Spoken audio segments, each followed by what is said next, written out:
And tell me where he is, or I will start shooting patients. The gun pressed cold against Emily Carter's temple.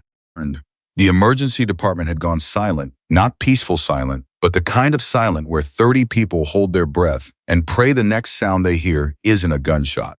And Emily didn't blink. And she looked at the man holding the weapon, this big, dangerous man with cold professional eyes, and she said, very quietly, you're going to need to lower your voice. There are critically ill patients on this floor, and panic kills them faster than bullets. If this story already has your heart racing, welcome. Hit that subscribe button, follow along until the very end, and drop a comment telling me what city you're watching from. I want to see exactly how far this story travels. The afternoon had been ordinary right up until it wasn't. Cedar Valley Medical Center sat in the middle of a mid-sized American city, the kind of hospital that handled everything from car accidents on the interstate to elderly patients who'd waited too long to call their doctors. And it wasn't glamorous. It wasn't on television. It was just a place where people came when they were broken, and where the nurses and doctors and technicians worked 12-hour shifts doing their best to put those people back together. Emily Carter had been working there for 4 years. She was 31 years old, blonde, 5'6", with the kind of steady hands that surgeons noticed and the kind of calm voice that made panicking patients breathe slower just by hearing it. She wore blue scrubs, a stethoscope around her neck, and the flat-soled shoes that every floor nurse learned to love, because your feet didn't forgive you for wearing anything else during a 12-hour shift. She was documenting a medication chart at the central nursing station when the double doors to the emergency department burst open. Not swung open, not pushed open. Burst. The sound was like a gunshot itself, a hard, violent crack of metal against the wall. And every head in the emergency department turned at the same moment. Emily's head turned with them. The man who came through those doors was large.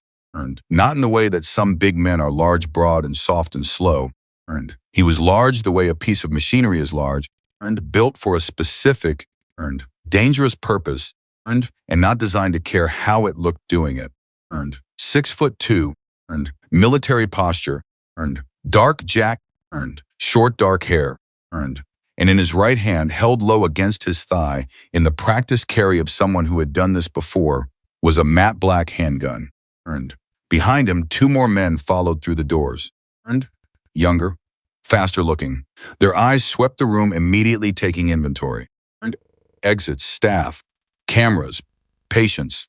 The way trained people look at a room before anything else happens. Nobody screamed. Not yet.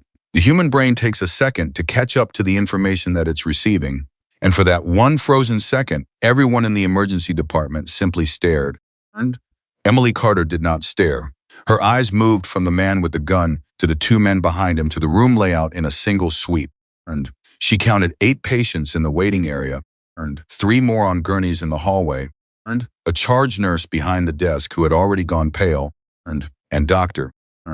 Marcus Webb 20 feet away with a chart in his hands, completely unaware that anything was happening because his back was turned. Then the large man's eyes found her. She didn't know why he chose her. Maybe it was proximity. Maybe it was the way she'd been standing upright, composed, already watching him, instead of flattening herself against the wall like everyone else. Whatever the reason, he crossed the room in 4 steps, and before she could move or speak, his left hand had closed around her upper arm, and the gun was at her temple. The screaming started then. Patients scrambled. A child in the waiting area cried out.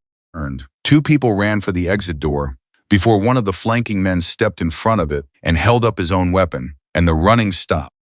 Nobody moves. The man's voice was flat and controlled, accented slightly Eastern European.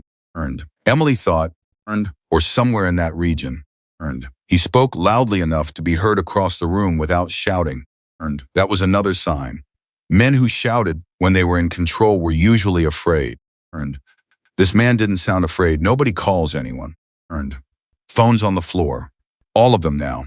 The charge nurse, Sandra, a 20-year veteran who had handled overdoses and gunshot wounds and dying children, dropped her phone on the desk with shaking hands.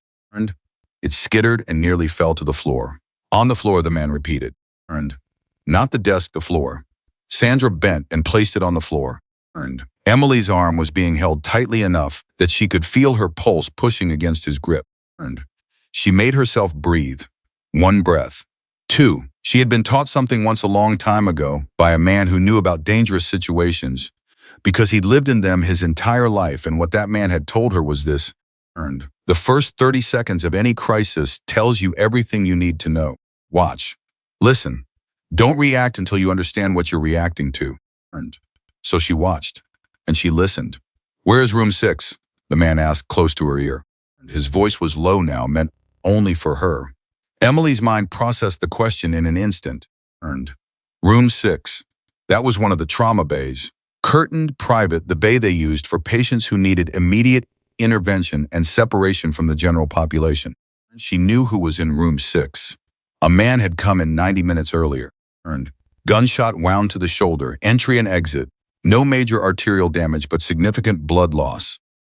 He'd arrived in a cab, not an ambulance, which was already unusual, and he'd given a false name.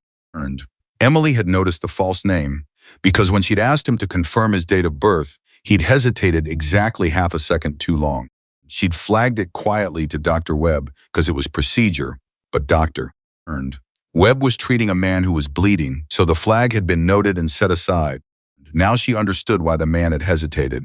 "Answer me." The grip tightened slightly. "Down the hall," Emily said. "Left corridor. 3rd bay on the right." She gave him the information because there was no scenario in which refusing helped anyone. He already knew roughly where to go, that much was clear from the directed question, and making him search would mean more guns sweeping through more areas with more patients in them. The man began walking, pulling her with him. "My name is Emily," she said. He didn't respond. "I'm telling you my name," she said, still in that same quiet, controlled voice, "because you're going to need me to be cooperative, and cooperative works better when people know each other's names.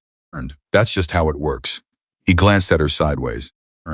Something shifted in his face, barely, just a fraction, but she caught it. Not softness, not warmth, more like recognition. The recognition of someone who had just noticed that the thing they were holding was not exactly what they thought it was. He said just that, 1 word. "Okay, Victor," Emily said. "We're going to walk calmly down this corridor. And you're not going to frighten the patients any more than you already have.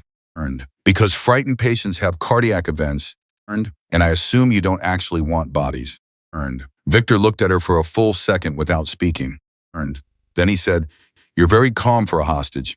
"I'm a nurse," Emily said. Calm as the job. They reached room 6. The man on the gurney inside was in his mid-40s. Olive-skinned. Dark-haired. With a professionally applied field dressing on his shoulder that had been supplemented by the hospital bandaging. He was conscious. His name, his real name, Emily suspected was not the one on the chart. The moment the curtain was pulled aside and he saw Victor, his entire body went rigid. With recognition and with fear. "There he is," Victor said. His voice had changed. There was something in it now that hadn't been there in the emergency bay. Something colder and more specific. He released Emily's arm and stepped forward. The man on the gurney said something in another language. "Fast, urgent." Victor replied in the same language, also fast, but slower in the way a person speaks when they want someone to understand every single word. Emily didn't speak whatever language it was, but she understood the dynamic she was looking at. She stepped sideways quietly and positioned herself between the man on the gurney and Victor. Not dramatically, not with a speech. She simply moved her body to where it needed to be, the way she did 100 times a day when she needed to perform a procedure, and the geometry of the room required her to be in a specific place. "He needs to stay still," she said. "The wound is stable, but if his blood pressure spikes, he could reopen the vessels. You need him alive and talking. I assume, which means you need him calm, which means you need me to stay in this room." Victor stared at her. The gun was still in his hand, though it wasn't pointed at anyone. Specifically at this moment, it was held the way a professional holds a weapon when he's not actively using it, but wants everyone to remember that he has it. "You move to that corner," he said. "You do not speak unless I tell you to." "I'll stay in the room," Emily said. That's the part that matters.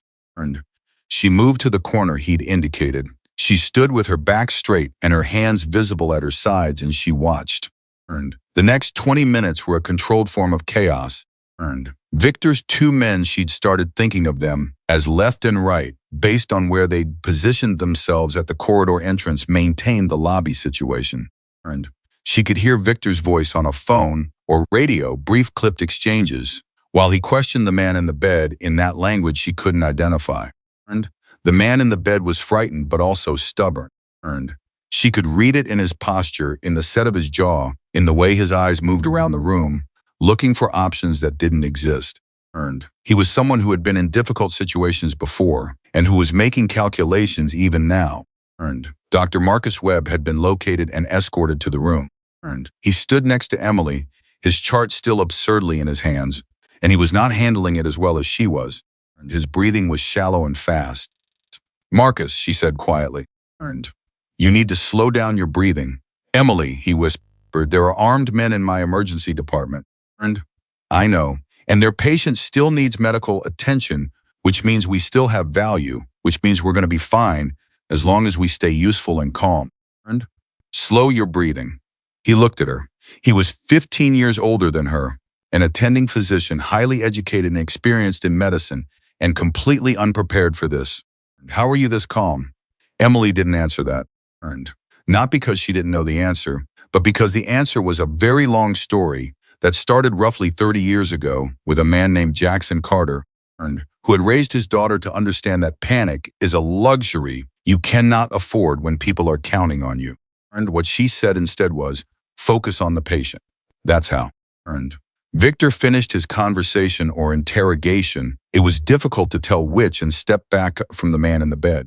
And the man looked worse now, though not from any physical harm Victor had done him. And he looked worse the way people look when they've made a decision they know is going to cost them something significant. And Victor came to stand near Emily, not beside her, exactly near her, in the way that a man who wants information positions himself near its most likely source. And "His vitals," Victor said. "What did they tell you?" And Emily looked at the monitor. "Blood pressure is elevated. And heart rate is up. He's in pain and he's frightened, which is compounding each other. And the shoulder wound is holding, but if he doesn't stay still and his pressure keeps rising, there's a risk of internal bleeding at the trauma site. And how long can he stay like this? Without intervention, another 2 or 3 hours maybe. And with proper medication and rest, longer. What he cannot do is be moved. And not today." Victor's jaw tightened almost imperceptibly. And this was information that disrupted something, some plan, some timeline. And he said, "You're going to keep him stable." And "That's what I do," Emily said. Victor was quiet for a moment.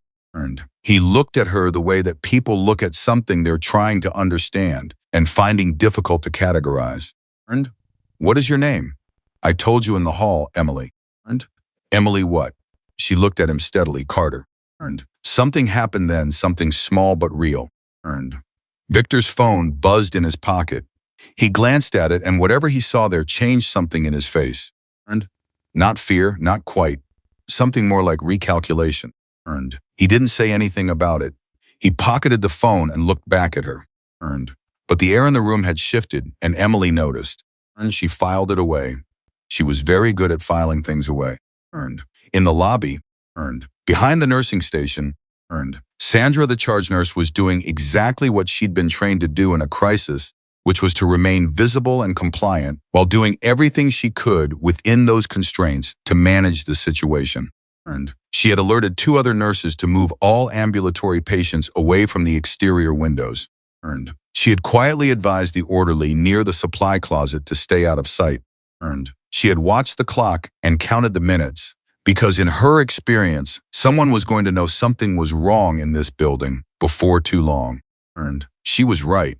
At the 9-minute mark, a delivery driver arrived at the hospital loading dock and found the dock locked in a way it wasn't supposed to be locked. He called the main number, got no answer, the phones were being managed, and decided that was strange enough to mention to someone. He mentioned it to a police officer sitting in his cruiser 2 blocks away. At the 11-minute mark, a woman in the waiting room who had been compliant and quiet reached into her jacket lining where she had sewn a secondary pocket specifically for situations where her phone might be confiscated, and sent a text message with 3 words and a location. And the 3 words were "Call Jackson Carter." On the other side of the city, a phone rang. The man who answered it was sitting in a leather chair in a back room of an auto shop that did legitimate brake jobs and tire rotations 6 days a week and had done so for 15 years. He was 58 years old, gray at the temples, with hands that were large and scarred in the specific way that comes from decades of physical work and physical confrontation. He had a cup of coffee on the table next to him and reading glasses he'd never admit to needing, and he was looking at a parts invoice when the phone rang. He read the text message once.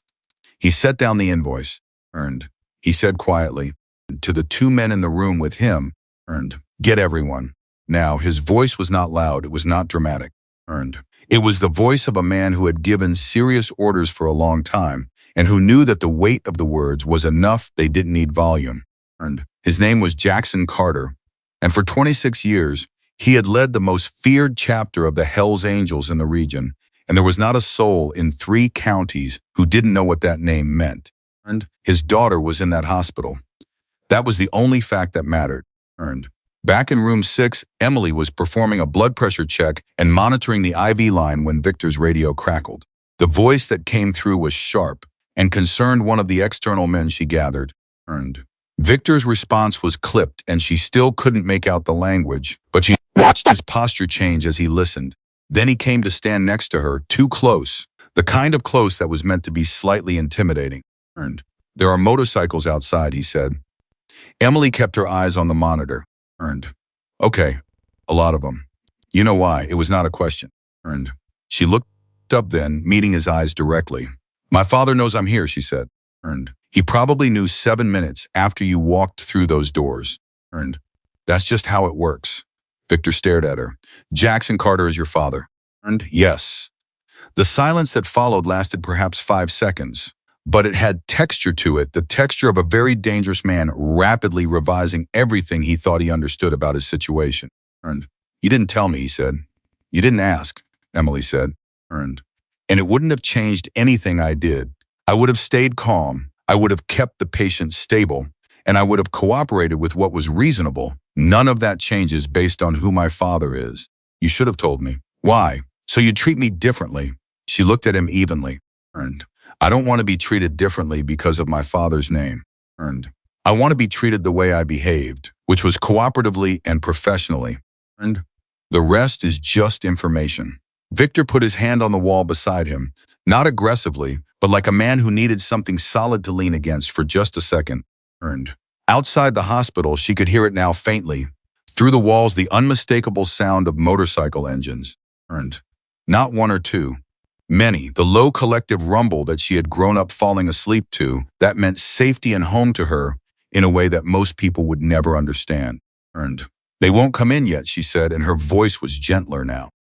Not kind exactly, not the time for kindness, but honest. "My father is not reckless. He will not storm a building with armed men and patients inside. He will wait. He will position people. He will wait for the right moment.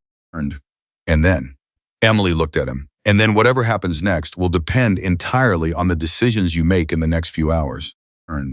Victor studied her face for a long time. There was something working behind his eyes' calculation, but also something else. Something that looked, unexpectedly, a little like respect. "You're not afraid," he said. "I didn't say that," Emily replied. "I said I'm calm. Those aren't the same thing." He pushed off the wall. He paced to the curtain, looked out, came back. And then he said something that she hadn't expected at all.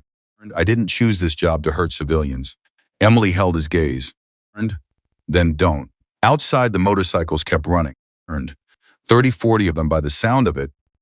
Settling into a patient low idyll that said exactly what Jackson Carter wanted it to say to the men inside. "I am here, and I am not leaving, and I am very, very good at waiting." The afternoon light through the high windows was starting to angle toward evening. Emily checked the patient's vitals, made a note on the chart, and stood straight. She was still afraid. She was afraid in a specific, compartmentalized way that her father had taught her was the only honest way to be afraid. You acknowledge it, You put it in its place, and you do your job anyway. The man on the gurney looked at her. His eyes were scared and exhausted, and something else, something almost like guilt. I'm sorry, he said, in English this time, quiet, directed at her. Don't be sorry, Emily said. Just stay still. Victor turned at the sound of the man speaking. His eyes went from the patient to Emily and back again. And there was something in that moment, some current of information moving between all three of them that had not been there before. The situation was still dangerous. Victor was still armed, and his men were still outside. Jackson Carter's people were still circling the building. But something had changed in room 6. Something had shifted in the air the way air shifts before weather turns. Emily could feel it. She didn't know yet exactly what it meant. She only knew that whatever Victor Kane had come into this hospital to do, he had not counted on her. He had looked for a hostage and found something else entirely. He had taken a nurse who was supposed to be frightened and compliant, and instead he had found a woman who was measuring him, and managing him, and refusing quietly, firmly, and without a single dramatic word to be anything less than exactly who she was. Outside, the motorcycles rumbled. The evening light fell across the linoleum floor. The monitor beeped steady and even, and Emily Carter stood in the corner of room 6 with her hands at her sides, her mind working at full speed, and waited for the next thing to happen. Because the next thing was coming, she knew that much. The question was whether when it arrived, she would be ready. She told herself what her father had told her 100 times. In the garage and at the kitchen table. And on long rides where he taught her what the world really looked like under its surface. Being ready doesn't mean knowing what's coming. It means knowing who you are before it gets here. She knew who she was. She was Emily Carter. And in this room, tonight, with a mercenary reconsidering everything, and a frightened man on a gurney and 30 motorcycles outside, and something dark and dangerous moving toward them all like weather, from a direction nobody had thought to watch. She was the most important person in the building. She just hadn't decided exactly what to do about that yet. But she was working on it. The monitor beeped. The motorcycles rumbled. And outside room 6, in the long corridor of Cedar Valley Medical Center, the lights hummed their ordinary hospital hum, indifferent to what was happening beneath them, the way lights always are, steady and bright, and completely unaware that the night was only just beginning. The radio crackled again. Victor moved to the corner of the room and spoke into it in that same clipped language Emily couldn't identify, but this time she caught the clearly. Someone on the other end was unhappy. Very unhappy. The kind of unhappy that comes from a plan that is no longer unfolding the way it was supposed to. Victor's responses were short, controlled. But his jaw was working in a way it hadn't been 20 minutes ago. Emily watched him and continued monitoring the patient, whose name she now knew had pieced together from fragments of conversation was Mikhail. He hadn't confirmed it, but he hadn't corrected her when she'd used it either, which was close enough. Mikhail was watching Victor with the eyes of a man who had made a terrible mistake and was now calculating exactly how terrible it was. His oxygen is dropping, Emily said. Victor turned. What? 93%. It should be 96 or higher. The stress is affecting his respiratory function. I need to get him supplemental oxygen, or this conversation you came all this way to have is going to be very short. Victor stared at her. Where is the oxygen? Wall unit right there. But I need you to let me work without someone standing 2 feet away with a gun, because that is not how medicine works. For 3 full seconds, Victor didn't move. Then he stepped back. 3 steps. Enough. Emily moved to the wall unit, connected the tubing, fitted the nasal cannula, and watched the monitor. The number climbed, 94, 95. Mikhail exhaled in a way that was almost relief. Thank you, Mikhail said. His English was accented but clear. Don't thank me. Stay calm and breathe through your nose. Dr. Webb, still standing in the corner, in a kind of paralyzed competence, doing his job mechanically, while his mind tried to process what was happening, spoke up quietly. Emily, his pressure is still elevated, I know. We'll address it. She looked at Victor. He needs a low-dose antihypertensive. The medication is in the supply cart down the hall. And I need to go get it. You're not going anywhere. And then send one of your men to get it. Describe to me what I'm looking for. And a white box, amlodipine 5 milligrams. Second shelf from the top, left side of the cart. And it will have a yellow sticker on it. She held his gaze. And Victor. He needs it. Victor spoke into the radio again. And 30 seconds later, one of his men left. The taller one appeared in the doorway with something in his hands. And he'd grabbed 3 boxes, apparently not sure which one, and held them out to Emily. And she found the right one, checked the label twice, administered it through the IV port. And the whole sequence had taken 4 minutes. And in those 4 minutes, Emily had walked Victor through 3 medical decisions and positioned herself as indispensable and established that her authority in this room on medical questions was not negotiable. And she hadn't announced any of that. She'd simply done it. The way her father had once told her, real authority always works, not by demanding, but by being too necessary to ignore. And Mikhail looked at her while Victor was on the radio again. And you are not afraid, he said. Everybody keeps saying that, Emily replied, adjusting the cannula slightly. And I am afraid. I'm managing it. There is a difference? And a very large one. Mikhail studied her. Your father is outside. And yes, Jackson Carter. He said the name the way people say a name they've heard in a specific context, not casually, not like a celebrity name, but carefully. And like handling something with edges. I have heard that name in certain circles.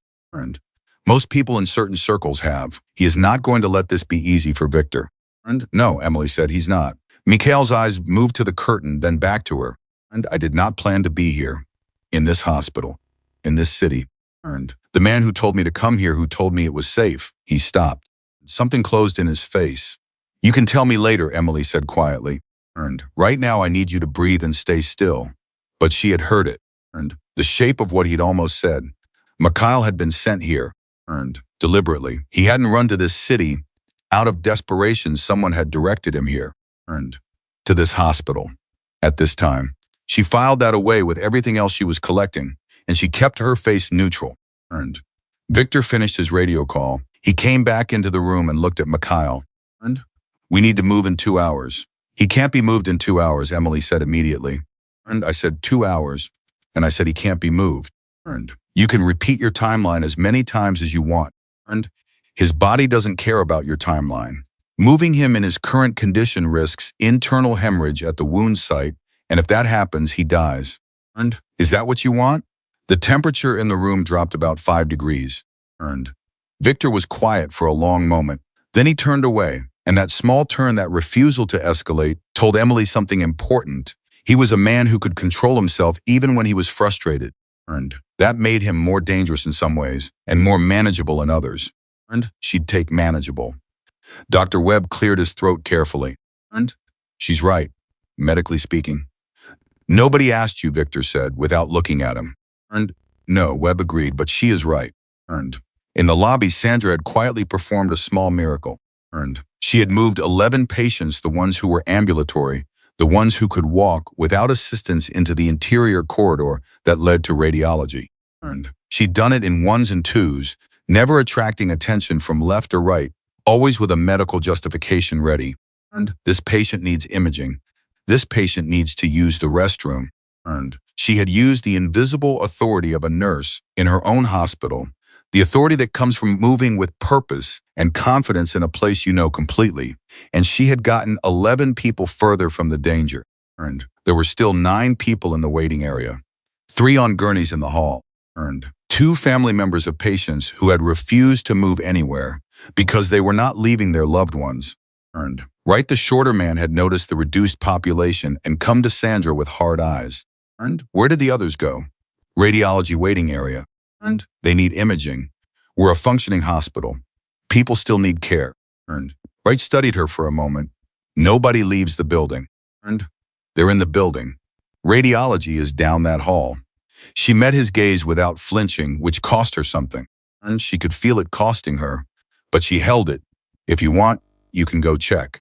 And he didn't go check, but he positioned himself differently after that, closer to the radiology corridor entrance. And that was fine.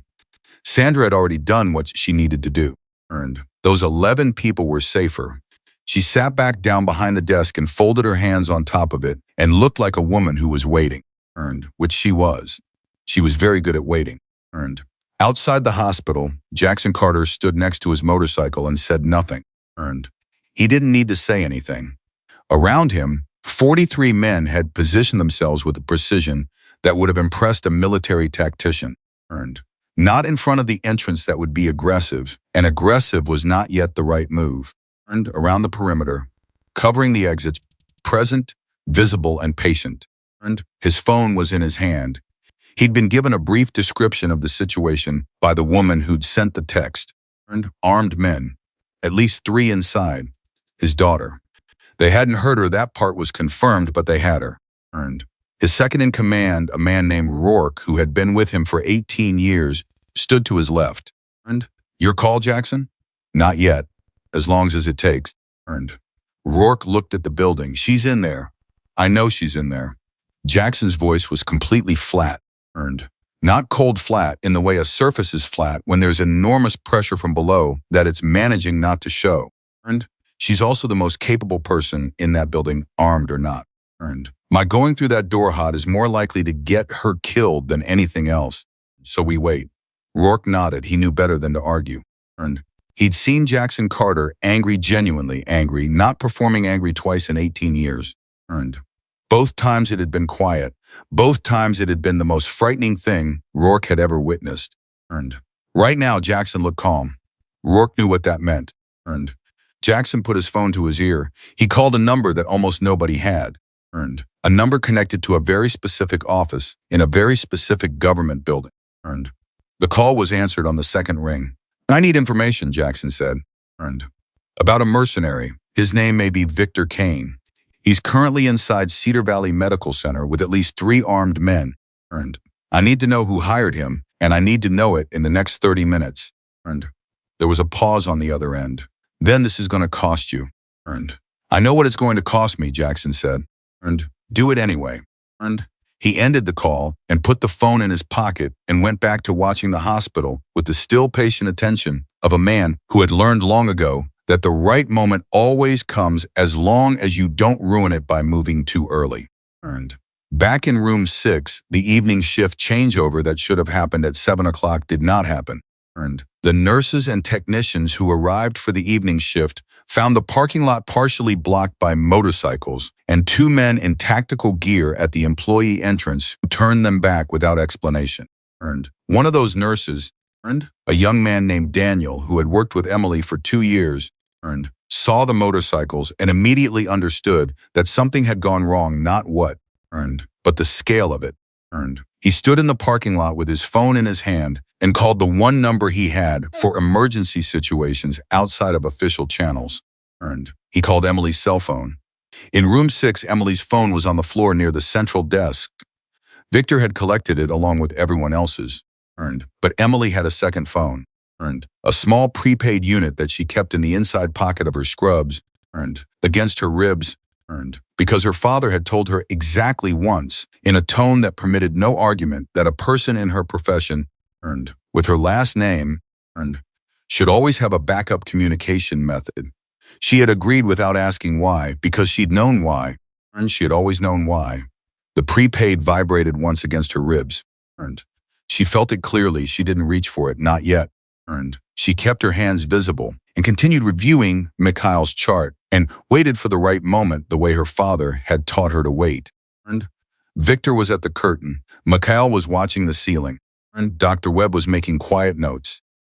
Emily reached up to adjust the IV line a natural movement, one she made multiple times an hour, and in the same motion she reached into her inside pocket, felt the phone, and pressed the single button that sent a pre-programmed response text. 3 words, I'm okay. Wait.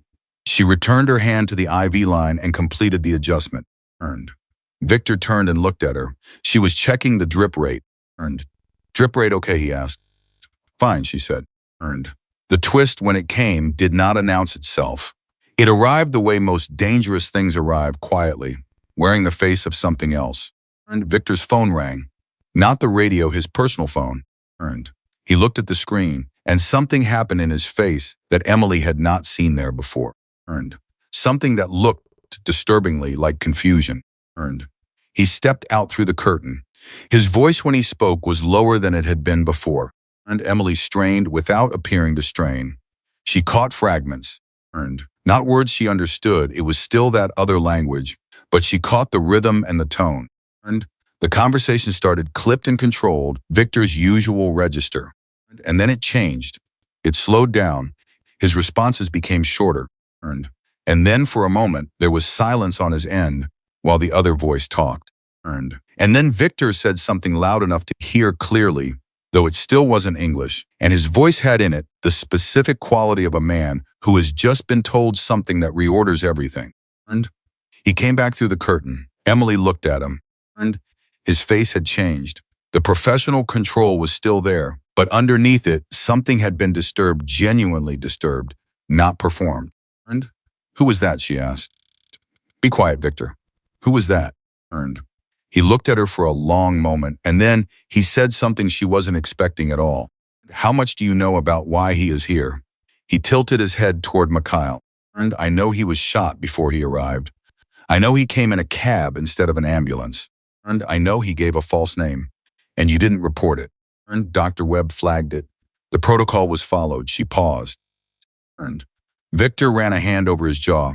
He looked at Mikhail. And then he looked back at Emily. And then he said, very quietly, I was told this man was a criminal, and a threat, that extracting him from this city was a matter of national security. Emily waited. I was also told, Victor continued, even more quietly, that the people who hired me have a secondary objective.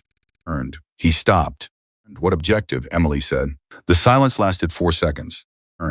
Mikhail was watching Victor with an expression that had changed. He understood the language, and he had heard the phone call. Tell her, Mikhail said. His voice was suddenly urgent. Tell her, because I was trying to tell you before you pointed a gun at me.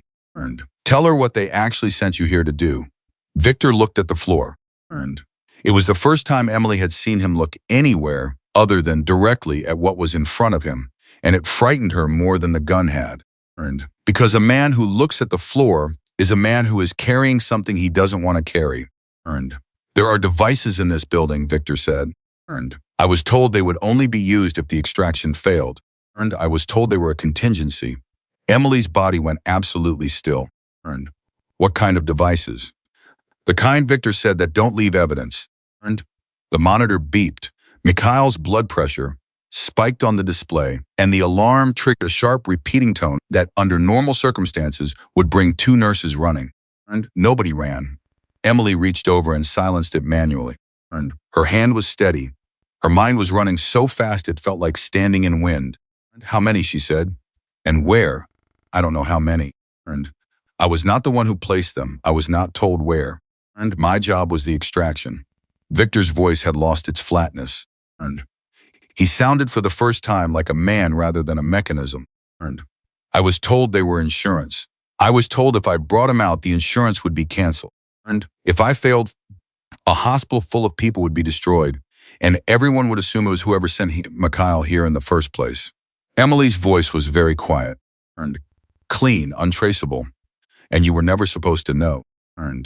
Victor looked at her in his eyes, and she had been watching his eyes since the moment he walked through those doors was something new. Something genuine. I don't kill civilians, he said. And he said it the way people say things that have held true for a long time and are only now being tested. That has always been my line. I don't cross it. Then help me fix this. I don't know where they are. Then find out. The person who would know. He stopped and looked at Mikhail. Mikhail closed his eyes. He was very tired and in a great deal of pain and carrying something heavy. There is a man, Mikhail said. He goes by a name I will not say in this room because saying it will make everything worse. But he is the one who told me to come to this city. He is the one who arranged for Victor to find Mai. And he is the one who has been planning this for 6 months. Emily looked at him. I suspected.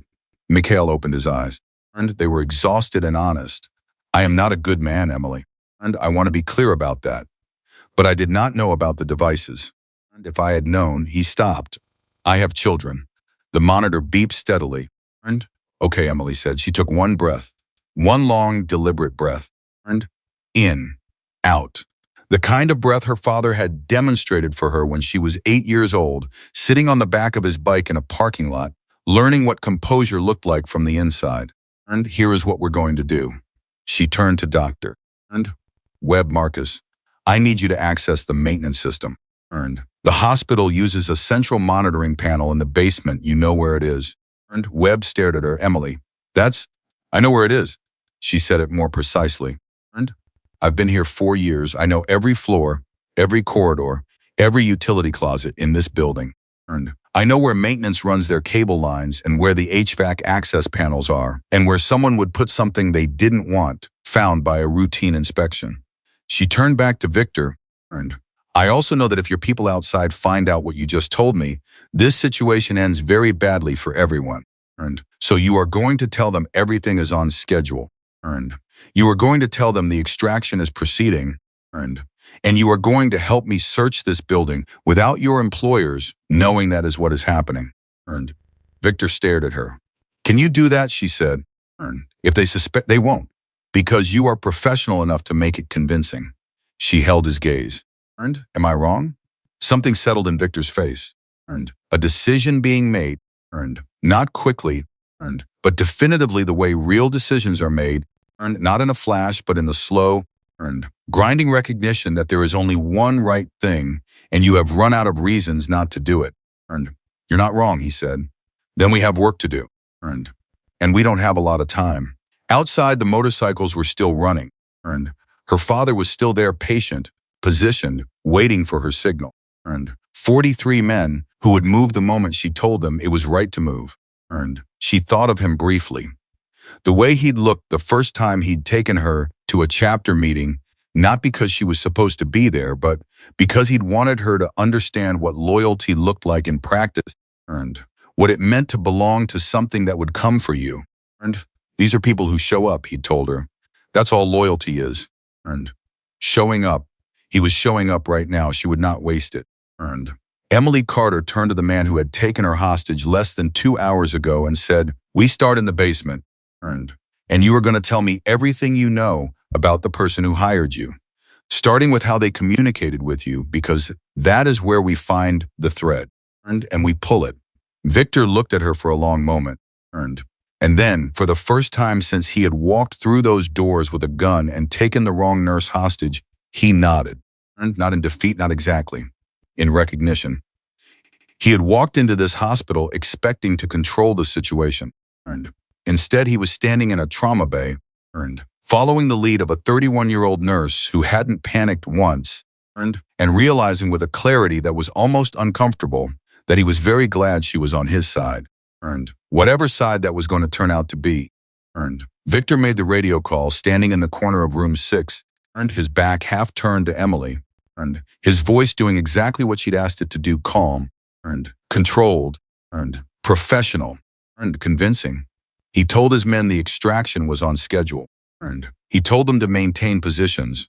He told them the patient was being stabilized and that they needed another 90 minutes. Emily listened to the tone of it while she prepped on Mikhail for what came next. The tone was good. Whoever was on the other end didn't push back. That meant the external team trusted Victor enough not to question him, which was useful. It meant they hadn't been given orders to monitor him independently. Not yet. How long do we have before someone checks on you directly? She asked when he lowered the radio. Depends on who is watching from the outside. Best estimate. 40, 50. Then we have 40 minutes. She looked at Dr. Webb Marcus. I need you to stay in this room with Mikhail. Monitor his pressure. If anything changes anything, you find a way to signal me. Webb looked at her like she'd suggested he swim across the ocean. Emily, I'm a physician, not a field operative. You're a physician in your own emergency department, she said. You know how to manage a stable patient. That is what I'm asking you to do. Can you do that? He swallowed. Yes. She turned to Victor. You're coming with me, and you're going to tell me everything you know about the device's size, type, what kind of a trigger, because I am not walking into that basement blind. Victor nodded once. He was moving differently now, not the controlled predatory movement of someone running an operation, but the focused efficiency of someone who had shifted objectives. She noticed it. The transition was real, not performed. Whatever decision he'd made in room 6 had settled into him completely. And they moved into the corridor. Left was stationed at the corridor entrance. He looked at Victor with a question in his eyes that he didn't ask out loud. She's taking me to the maintenance access. Victor said, in English this time for Left's benefit. Emily realized. He was managing his own man. Patient records needed.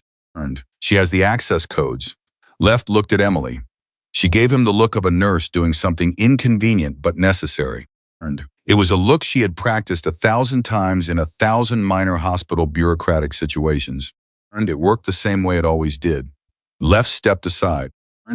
They walked. The devices, Emily said quietly, once they were far enough down the corridor. Tell me small, compact.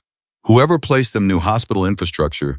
They would target load-bearing elements and utility concentrations. Gas lines, electrical hubs, structural supports. That's not a backup plan, Emily said. That's a demolition. Yes. She kept walking. Her mind was doing two things simultaneously, mapping the hospital the way she'd mapped it over 4 years of 12-hour shifts. Every corner and access panel and utility closet. And at the same time calculating the human math of what they were up against. How many devices? How much time? How many people still inside who didn't know what was under their feet? And who built them? She asked. I don't know. Was told only that they existed, and that they were fail-safe. Fail-safe. The word tasted like acid. And someone used that word specifically. The man who hired me. And yes, say his name. Victor was quiet for 3 steps. And Carver. That is the name I was given. I don't know if it's real. And describe him. I've never met him in person. Every contact was through intermediaries or encrypted channels. But the intermediary, a man named Pell, I met Pell twice. He was the one who told me about the devices. He said it as a reassurance. That if the extraction failed, the problem would be solved another way, and I wouldn't be responsible. He told you about the bombs as a reassurance, Emily said. Yes, and you believed him. A pause. I chose to believe him. There is a difference. Emily stopped walking. They were at the door to the maintenance corridor, a plain metal door with a keypad, the kind that most people walked past 100 times without noticing. She turned and looked at Victor directly. Choosing to believe something convenient is the same as lying to yourself, she said. But that is a conversation for another time. Right now I need to know, does Pell know about my father being outside? Yes.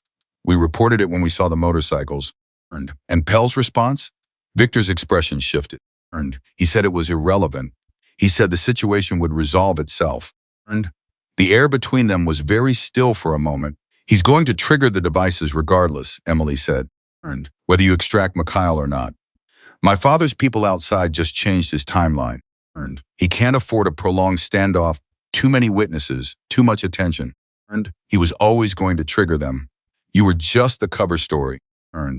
Victor looked at her, and in his eyes was the specific, ugly expression of a man who has just understood completely that he was used not just practically but fundamentally.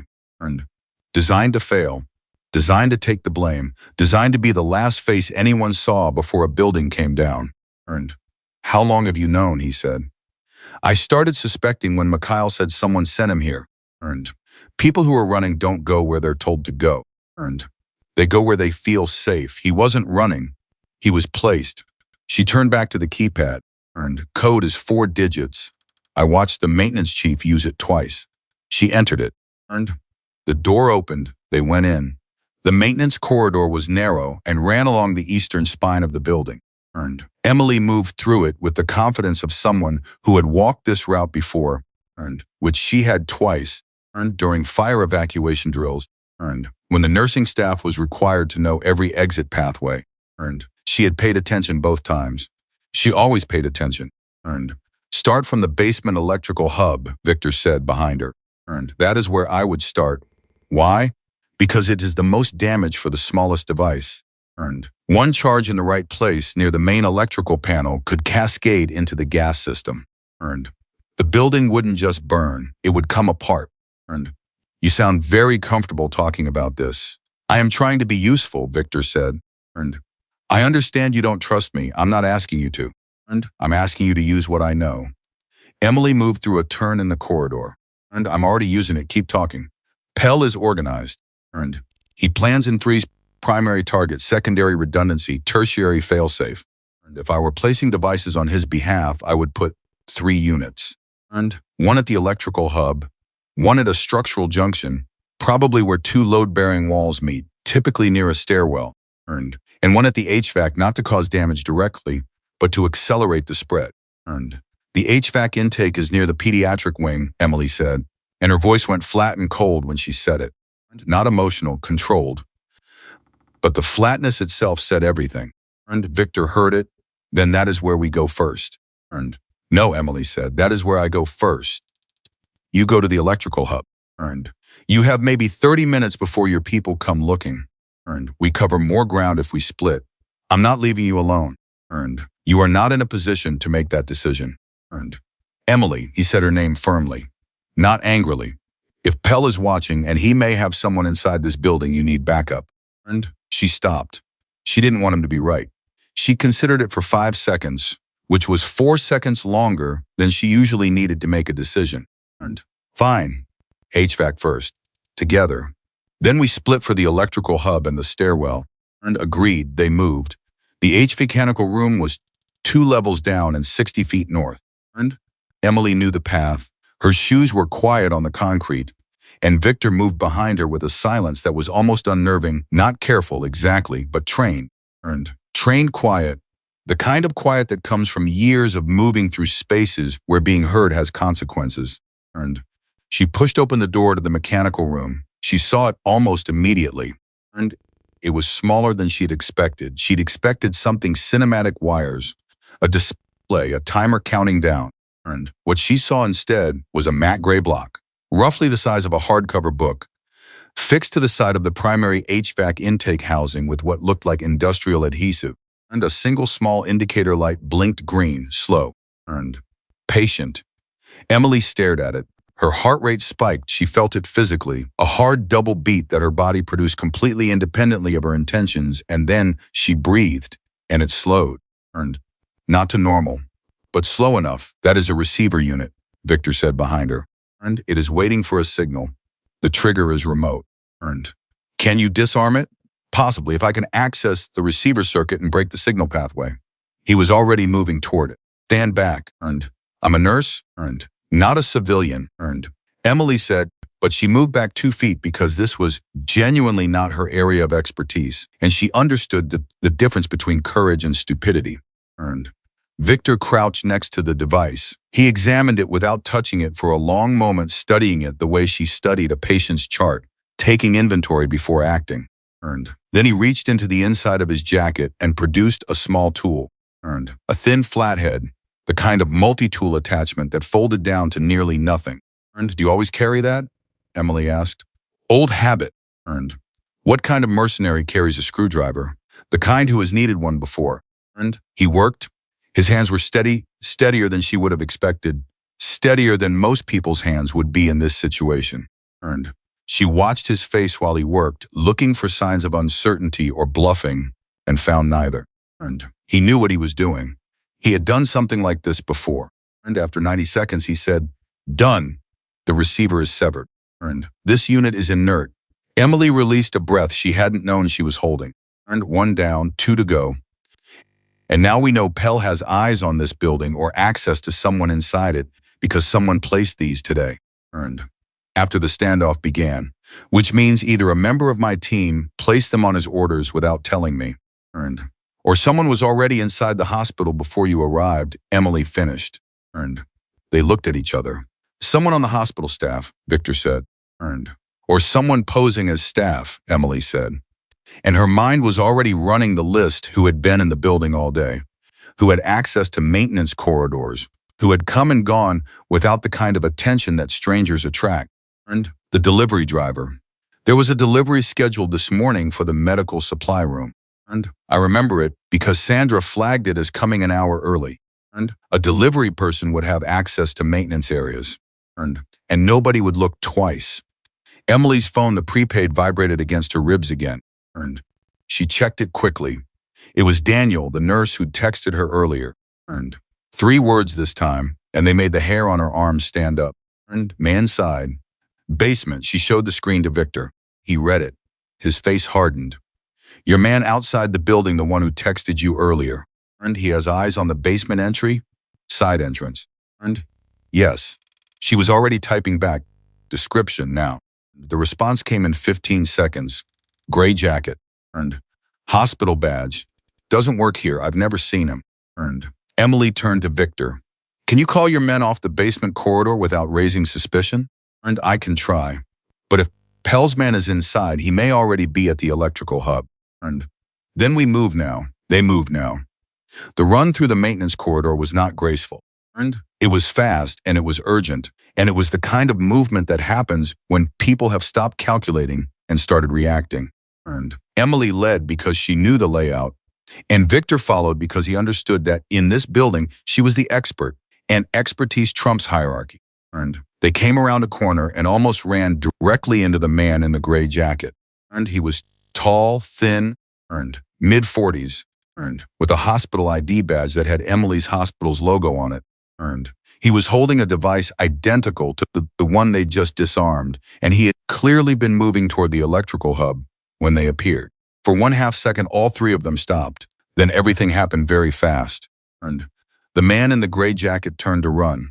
Victor moved fast, much faster than his size suggested he could move, and had the man's arm behind his back in 2 steps. And the device hit the floor and skittered. Emily dove for it without thinking and covered it with her hands before she understood completely what she was doing. And then she understood what she was doing and went very still. And don't drop it, Victor said. I know that, Emily said. And the man in the gray jacket was saying something rapid, urgent in a language Emily still couldn't identify. And Victor replied. The exchange was short and sharp and ended with Victor saying something that made the man go completely silent. And what did you say to him? Emily asked. I told him I know who sent him. And I told him what happens to people who stay loyal to Carver when Carver is finished with them. Victor's voice was completely controlled. And he is reconsidering his options. Emily carefully set the device on the floor with the same deliberate gentleness she used when handling anything that could cause irreversible damage. And she straightened. She looked at the man Victor was holding. Is there a 3rd device? The man looked at her. Something in his face moved. And is there a 3rd device? She said again. Her voice was not loud. And it was not angry. It was the voice she used with patients who were conscious but not fully coherent, direct, clear, requiring an answer. And tell me stairwell, the man said.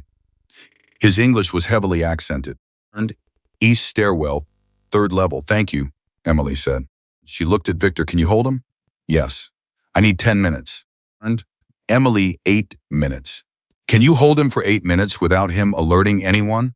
And Victor looked at the man. The man looked at Victor.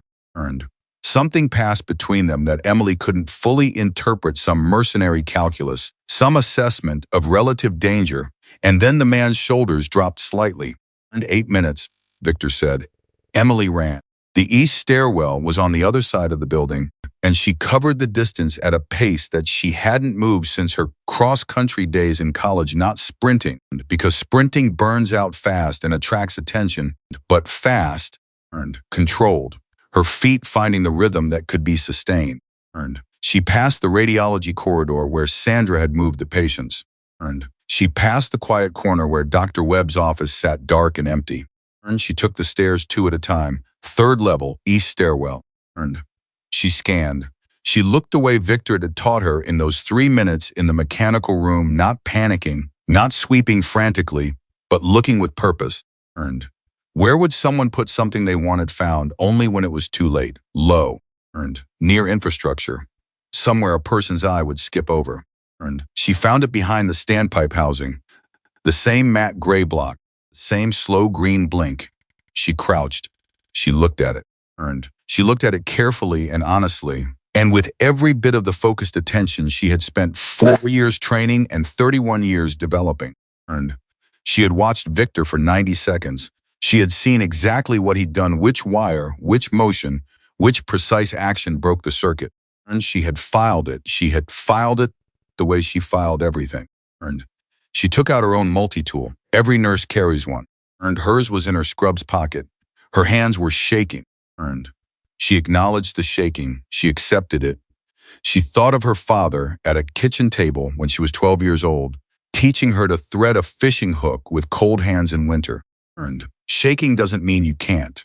It means you're paying attention. And use it. She used it. 40 seconds later, the green light went dark. And she sat back on her heels on the cold floor of the third-level east stairwell and pressed her forehead against her knees for exactly 3 seconds. And 3 seconds of being a frightened person.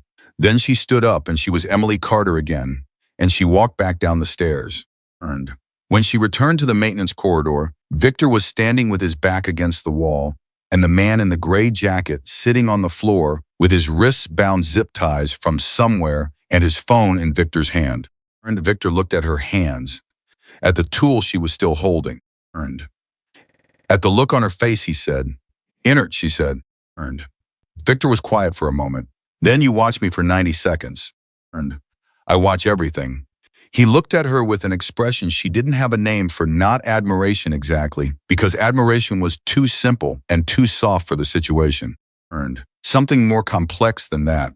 The look of a person who has encountered something they didn't know existed and are revising their understanding of what is possible. And the phone, Emily said. "Whose number is most recent?" And Victor handed her the phone. She looked at the screen. And the most recent outgoing call had been made 11 minutes ago, right around the time they'd found the HVAC device.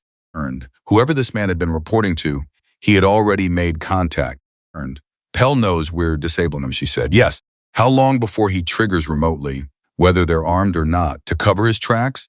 And Victor thought for exactly 3 seconds. If he's disciplined, and he is, he'll send someone to verify first. And he won't trigger blind. He'll want confirmation, so we have time. And some. Emily looked at the man on the floor. He was watching her with the blank, evaluating expression of someone who was still deciding whose side it was safest to be on. And she crouched in front of him. "You know what Carver does to people who get left behind," she said. And it was a statement, not a question. "You were supposed to place those devices and walk out. But now you can't walk out because there are 43 motorcycles surrounding this building. And my father is standing next to them, and he knows your face." The man blinked. Or Emily said, "You can tell us who Pell reports to.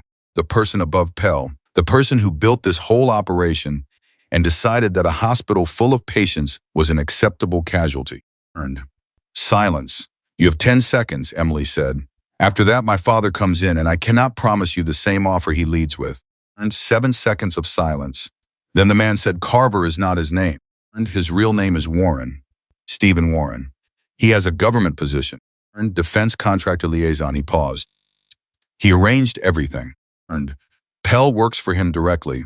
Victor was hired through 3 layers of separation, so Warren's name would never appear." And Emily stood. She looked at Victor. Victor's face had gone very still in the way faces go still when something large and cold has just moved through them. And "Stephen Warren," he said. "You know that name." "I know that name," Victor said. "And we all know that name in my world. He has hired people like me for 12 years. And he has a reputation for—" He stopped. "For using people up and leaving them," Emily finished. And yes. She pulled out the prepaid phone. She typed a message, not to Daniel this time, to her father. 2 words and a name. "Come in, Warren." And she watched the screen. 3 dots appeared immediately. And then her father's response, which was exactly 3 characters long. And on it. Outside the hospital, she heard the engines change. And not the low idle of patient waiting. Something deliberate. And something that said the time for waiting was over. And Emily put the phone back against her ribs and looked at the man on the floor and at Victor standing beside her and at the gray corridor around them with its ordinary industrial lights and its pipes and its concrete walls. And this maintenance corridor that nobody ever thought about in the normal life of a hospital. And "We need to go back upstairs," she said. "Mikhail has information about Warren. I could hear it in what he almost said in room 6. And he knows something specific, something he came here to bring to someone, and that is why Warren needed him dead. And it is why we need him alive and talking in the next 30 minutes. And She was already moving toward the stairs when Victor said, "Emily," and she turned. He was holding the man in the gray jacket by the collar, but he was looking at her. "When this is over," he said, "when Warren is done. And what happens to me?" She looked at him for a moment, and at his face, which was not asking for mercy, not exactly, and more like asking for honesty, the thing she had given him and the thing he had decided to give back. And that depends on what you do in the next 30 minutes, she said. And but you're doing the right things so far. It wasn't a promise. And they both knew it wasn't a promise, but it was honest. And right now, honest was the most valuable thing in the building. And she turned back to the stairs. Behind her, Victor pulled the man in the gray jacket to his feet and followed. And above them, and in room 6, and Mikhail was lying in a hospital bed with a shoulder wound and a secret that could bring down a government official. And Dr. And Marcus Webb was standing next to him with a blood pressure cuff and a deep, professional desire for this day to end. And at the front of the hospital, the doors opened, and Jackson Carter walked in. And he was not rushing. He never rushed. He walked through the doors the way he walked into every room he'd ever entered in his life, like a man who had already decided the outcome and was simply going through the steps required to arrive at it. And Rourke was on his left. 2 more men flanked them. And the man named Left Victor's man at the lobby entrance looked at Jackson Carter and made the fastest calculation of his professional life. And he stepped aside. Sandra at the nursing station looked up, and she saw Jackson Carter's face. She had worked in emergency medicine for 20 years, and she had seen a great many things. And she had never seen a face quite like that, the face of a man who was completely, utterly controlled, and underneath the control, something that burned. And he walked straight to Sandra. "My daughter," he said. "And maintenance corridor," Sandra said. She paused. "She's been handling it." Jackson Carter looked at Sandra for a moment, and something in his expression shifted, not surprise exactly, but the specific emotion of a parent who has raised someone and is receiving confirmation that they raised them right. "I know she has," he said. "Which corridor?" Sandra told him. And he walked toward it. And in the maintenance corridor below, Emily was climbing the stairs back toward the rest of the story, carrying the name Stephen Warren and 3 disarm devices and the specific bone-deep exhaustion of someone who has been completely and fiercely themselves for several hours under conditions designed to break people, and she was still standing, and she was not done yet. And the hardest part, she knew, was still ahead. It always was. And Emily came up the stairs and ran directly into her father. And not metaphorically, literally. She pushed through the stairwell door at the ground level, and Jackson Carter was standing on the other side of it, and she walked into his chest at full speed, and he caught her with both arms the way he had caught her when she was 4 years old and had run off the end of a dock into a lake completely, automatically, without any calculation involved. And she didn't cry. She had promised herself she wouldn't, not because crying was weak, but because she didn't have time, and her father understood that better than anyone. And he held her for exactly 3 seconds. She counted them, and she suspected he did too, and then they both stepped back and looked at each other. And his eyes moved over her face the way experienced eyes move over something they're checking for damage.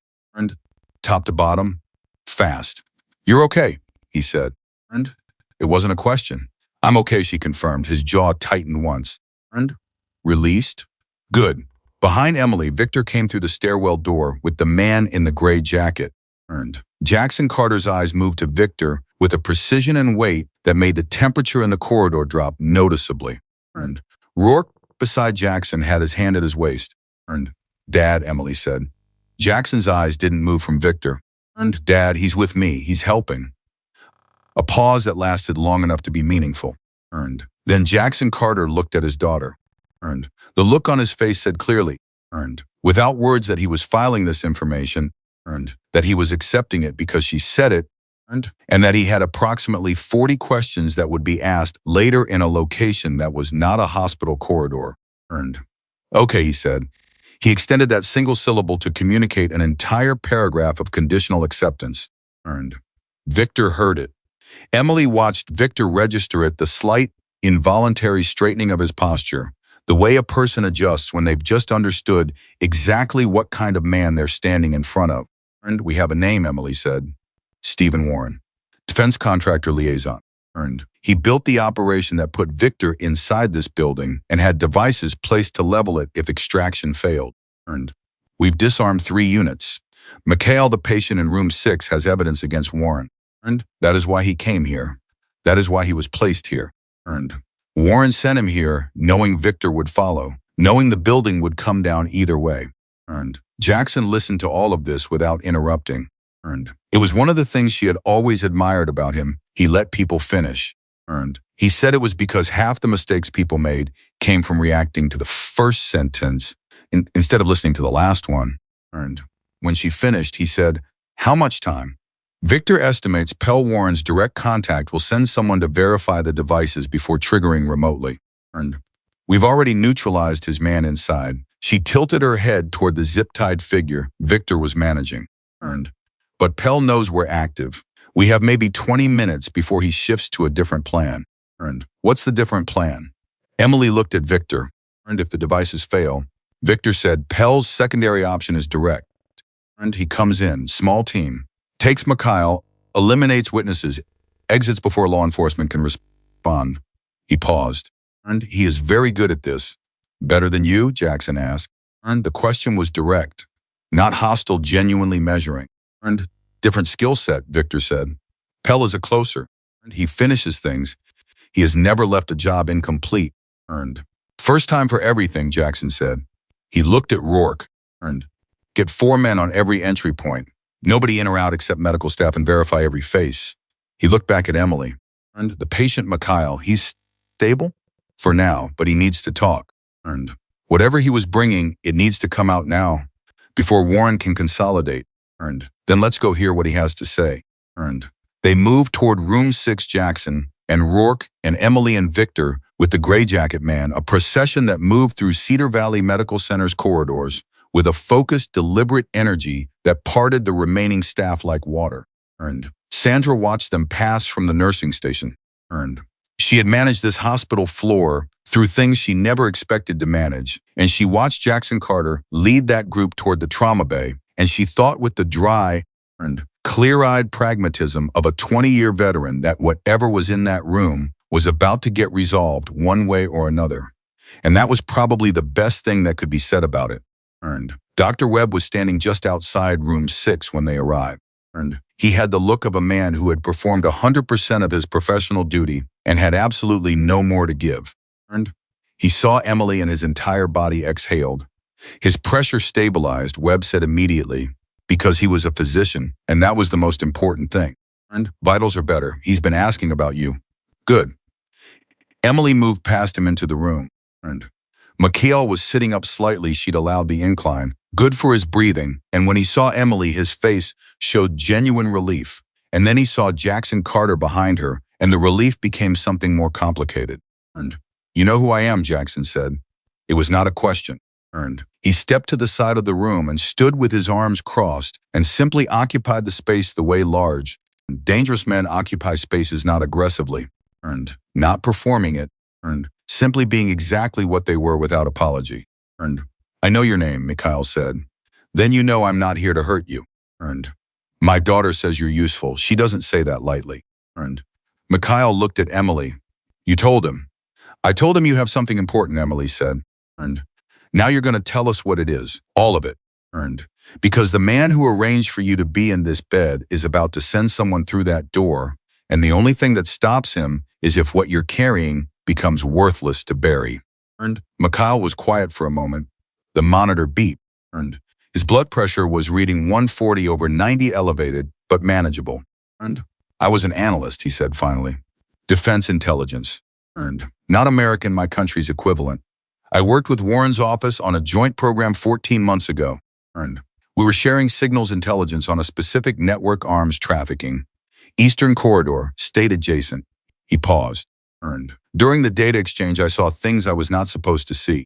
And what things? Emily said. Warren was not tracking the network, and he was running it from the American side, not officially personally. And he had been directing shipments for 3 years. The intelligence sharing program was designed to identify which of my country's analysts had access to the evidence trail. And I was the one who found it. And when I found it, I ran. And the room was very still. Jackson unfolded his arms slowly. And he runs the network he's supposed to be monitoring. And using his position to provide cover and route shipments through legitimate contractor channels, Mikhail confirmed. And the money is substantial. The reach is it involves people above warrant. And people with serious institutional protection. Where is the evidence? Emily asked. Mikhail reached up slowly because the shoulder wound made quick movements painful and pressed 2 fingers against his left collarbone. And subcutaneous, he said, a small data capsule inserted by a surgeon who was part of the network I was trying to reach. And it was the only way to carry it without it being found. And Emily stared at him. Then she looked at Dr. Webb, who was standing in the doorway. And Webb looked back at her with an expression that said he was going to need a moment. You have a data storage device implanted under your skin, Emily said.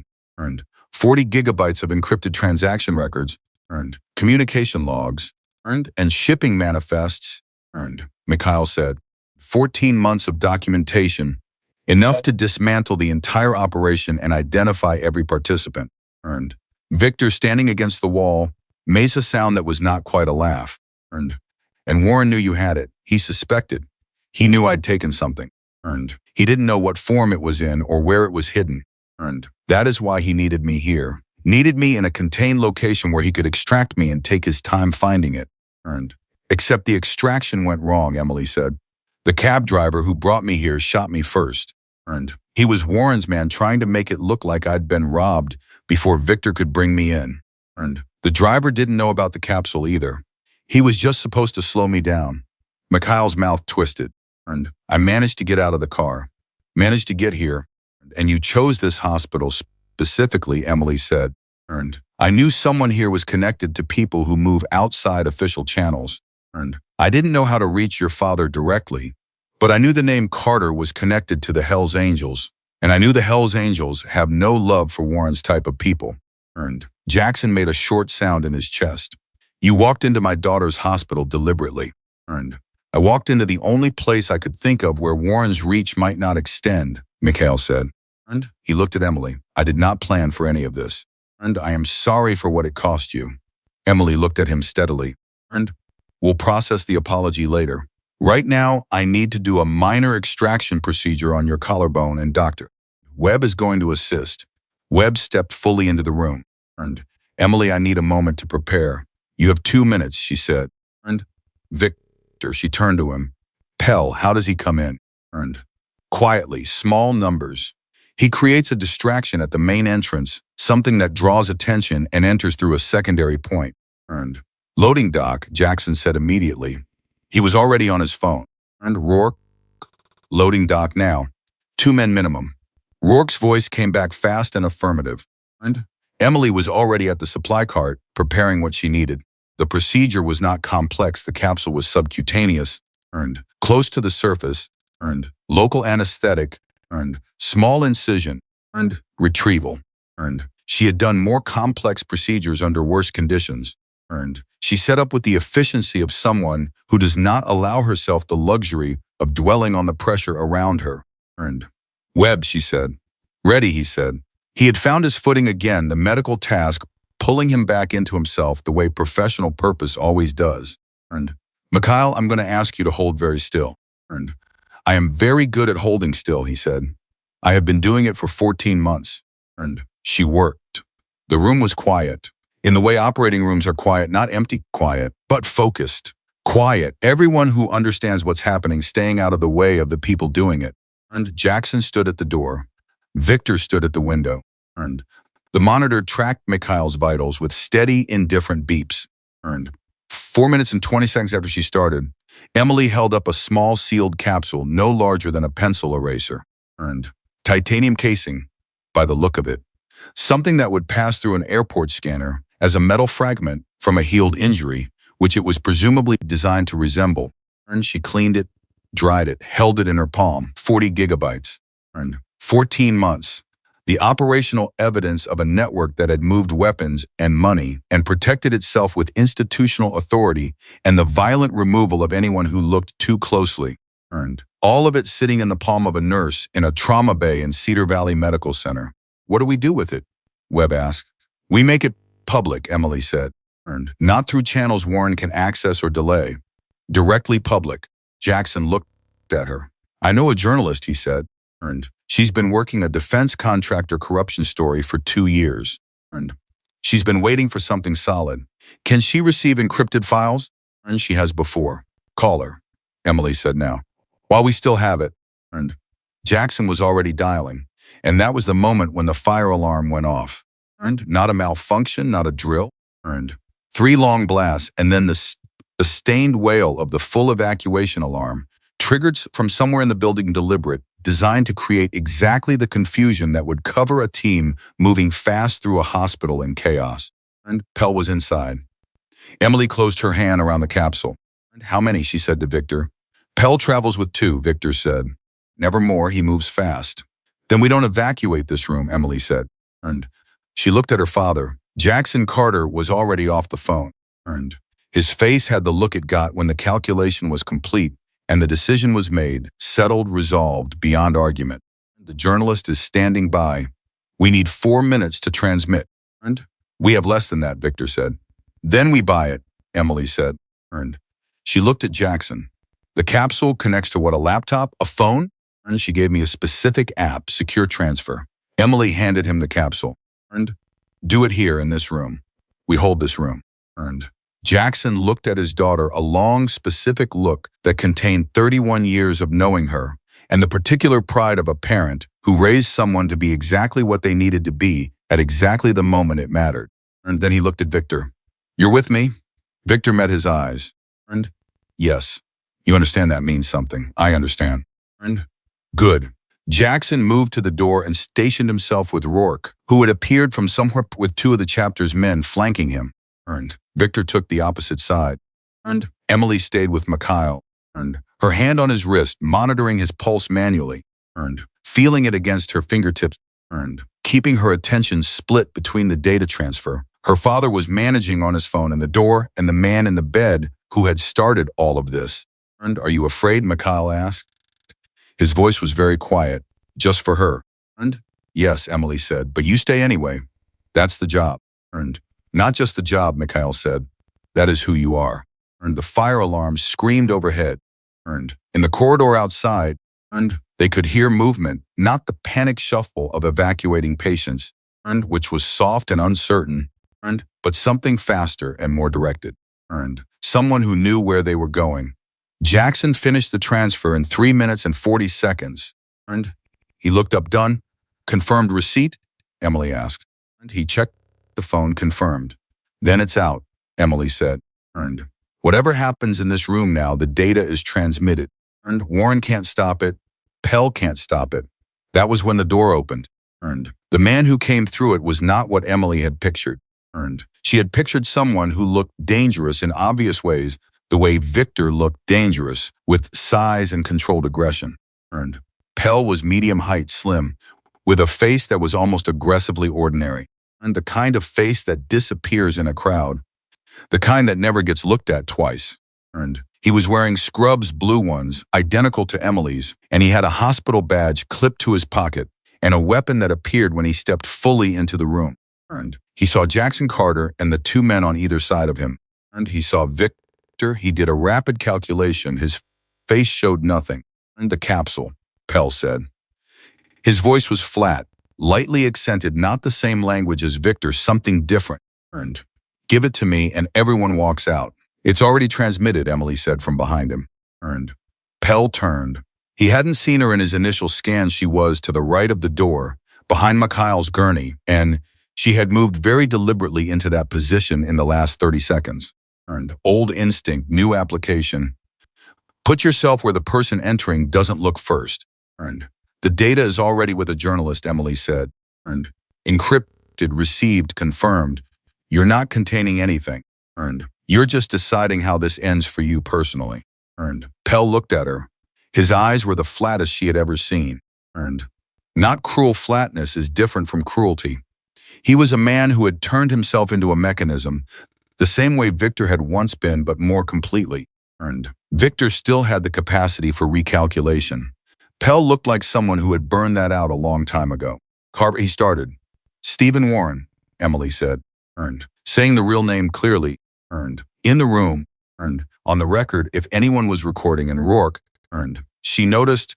Earned. Had his phone in his hand at chest height. Earned. His name is Stephen Warren.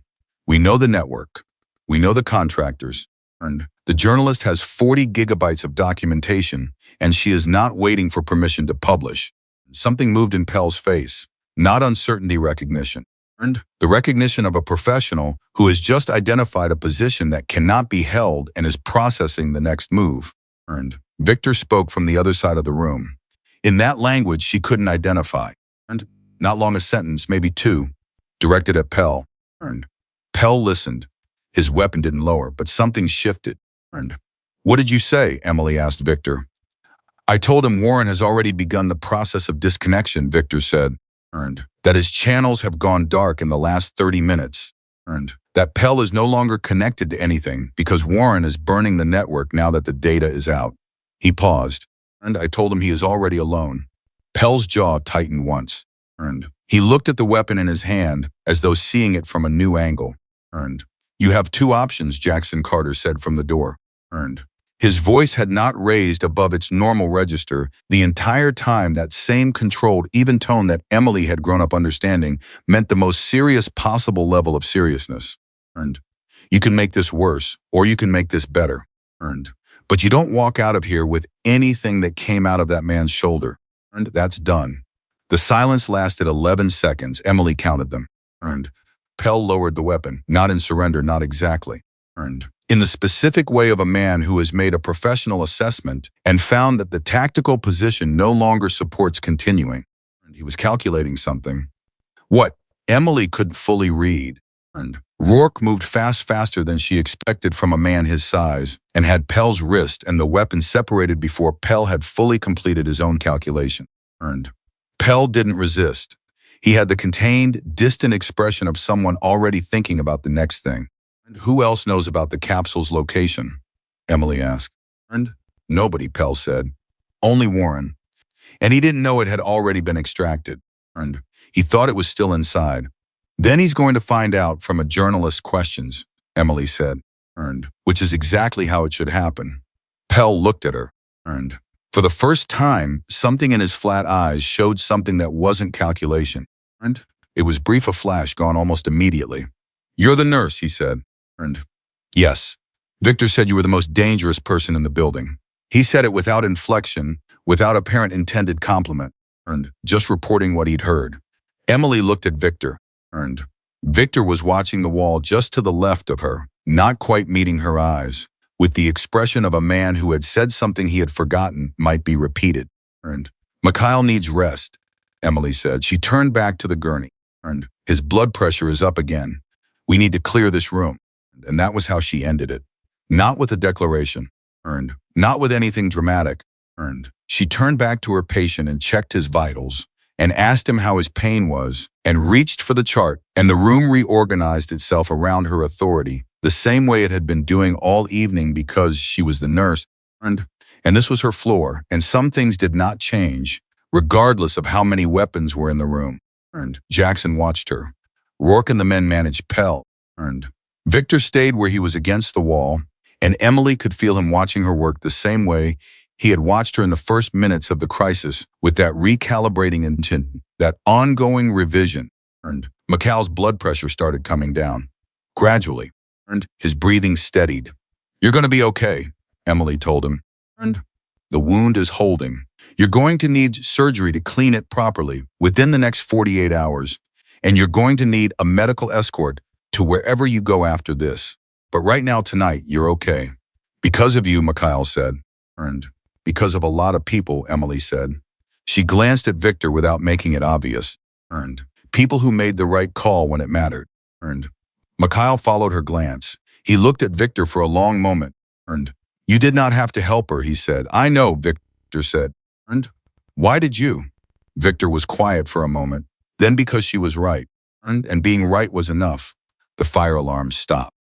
The sudden absence of it was almost louder than the alarm itself, a wall of silence dropping onto the hospital that made everyone in room 6 take a breath at the same time. In the corridor, Emily could hear people moving, staff returning, the careful noise of a building coming back to itself after being held suspended.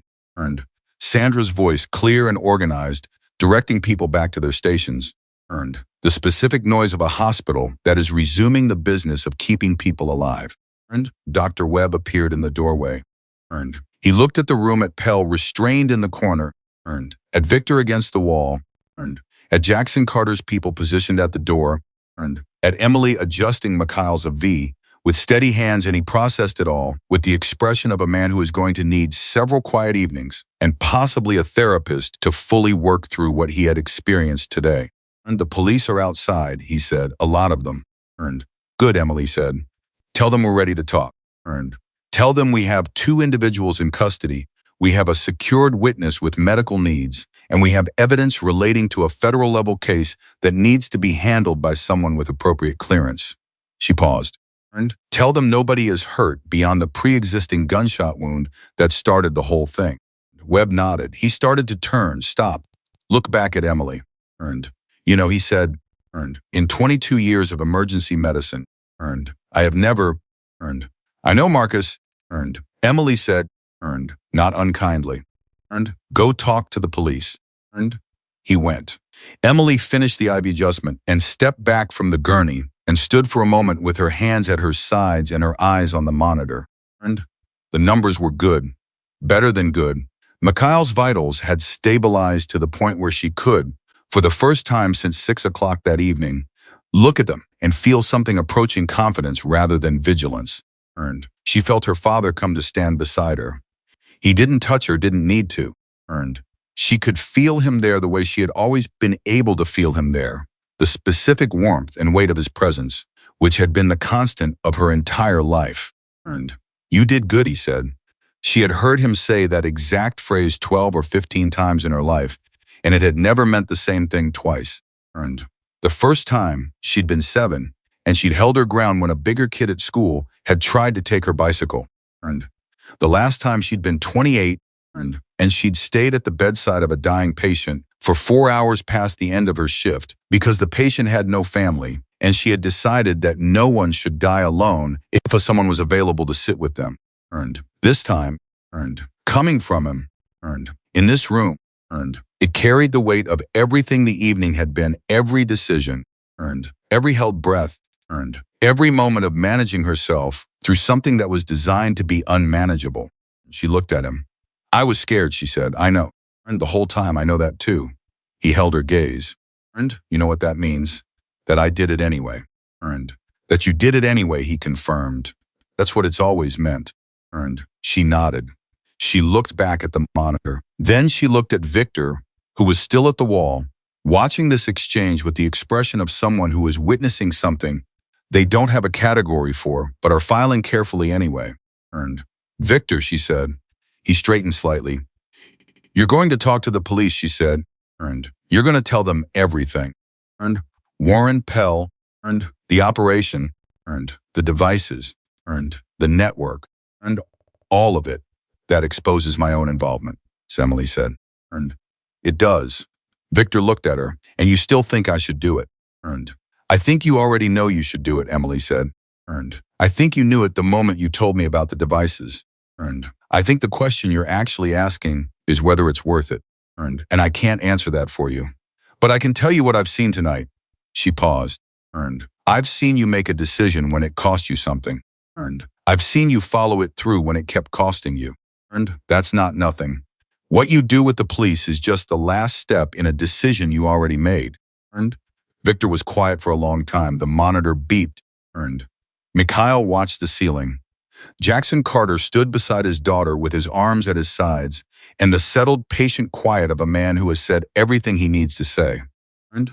All right, Victor said, one word, but solid. The kind of solid that doesn't reverse. Earned. All right, Emily agreed. She picked up Mikhail's chart. Earned. She updated his vitals and his medication, and the procedure she had performed, and documented it all with the thorough, careful handwriting she used at the end of every shift. Earned. Because documentation was the spine of medicine, and without it, nothing that had happened was real in any way that the system could use. Earned. Outside the room, Cedar Valley Medical Center was coming back to life. And the ordinary sounds of an ordinary hospital monitor's voices, and the squeak of a cartwheel, and a phone ringing at the nursing station reassembled themselves around the space that the crisis had occupied. And Emily wrote on the chart, patient stable, vitals improving, and procedure completed, follow-up surgical consult required within 48 hours. And she capped the pen. She was still afraid. She knew that would take some time to fully process, the way adrenaline always takes time to clear.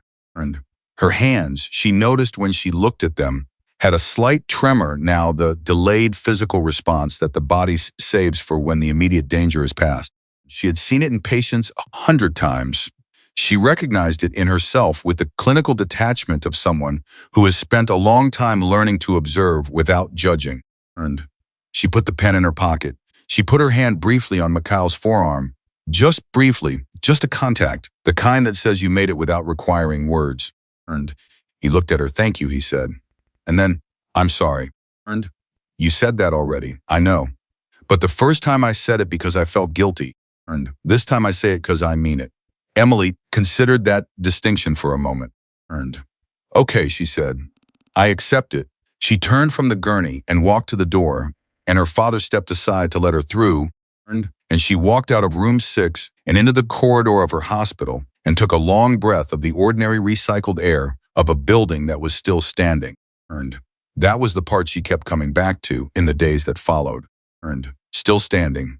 The corridor outside room 6 smelled like antiseptic and recycled air, and the specific exhaustion of a building that had held its breath for 4 hours and was only now remembering how to exhale. And Emily stood in that corridor for maybe 10 seconds. And just 10 seconds of not being in motion, not managing something, not reading a room or a person or a monitor.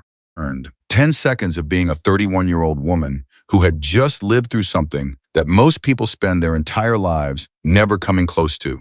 And then Sandra appeared at the end of the corridor, walking fast with a clipboard and the expression of a charge nurse who has held an entire floor together by sheer professional will and is not going to let anyone see her hands shaking, and the 10 seconds ended. Police are at the main entrance, Sandra said. 3 detectives, 2 federal agents who showed up 12 minutes ago didn't call ahead, just appeared, and a woman who says she's a journalist and is not leaving until she speaks to someone. And the journalist, Emily said, name? Diane Marsh. And she says Jackson Carter sent her. Emily felt something release slightly in her chest. And she received the files. She has a laptop open in the waiting area, and she looks like someone who hasn't slept in 2 days and just found out Christmas came early. Sandra paused. And also, there are still 40 motorcycles in the parking lot, and the hospital administrator is calling every 3 minutes. And tell the administrator we'll debrief as soon as the police interviews are complete, Emily said. And tell the federal agents they need to speak to Vic Kane first. He's in room 6 and he's cooperating voluntarily. And tell the detective, she paused. Actually, walk me to the detectives. And Sandra looked at her for a long moment. And the kind of look that contains a full conversation, a look that said, you held this floor together tonight, and are you actually okay? And I am never going to forget what I watched you do. And then Sandra simply nodded and turned and walked, because they were both professionals, and the work wasn't finished yet. Emily followed her, and as she walked, she straightened her scrubs and ran one hand over her hair, and did the same thing she did at the beginning of every shift. She decided to be fully present. Whatever she felt, the tremor in her hands, the deep fatigue behind her eyes, the specific emotional weight of a day that had started with a medication chart and ended with disarmed explosives, all of that was real, and all of it would need time. But that time was not right now. Right now, there were things that still needed doing, and she was the person who knew how to do them. The 2 detectives were standing near the nursing station. They were both older than she expected, one in his 50s, with reading glasses pushed up on his forehead, one a younger woman, mid-30s, who had the alert, measuring attention of someone very good at her job. They both looked at Emily when she approached, and the way they looked at her said they'd already been briefed enough to know she was the person they needed to talk to. And Emily Carter? The woman extended her hand. Detective Rosa Ferreira. This is Detective Bill Ash. We need to walk through the sequence of events from the moment the situation began. I know, Emily said. I'm going to tell you everything. But I need you to understand that the most important thing you can do right now is secure. Room 6, the witness inside, has critical evidence in a federal case involving Stephen Warren, a defense contractor liaison who Ferreira held up her hand. Yes. The federal agents mentioned that name before they went in. She held Emily's gaze. Miss Carter, take a breath. Emily stopped. She looked at Ferreira, and something in Ferreira's face, pity, not condescension, something more like one professional recognizing another, made Emily do exactly that. And one breath, in, out. Okay, Emily said, let's sit down.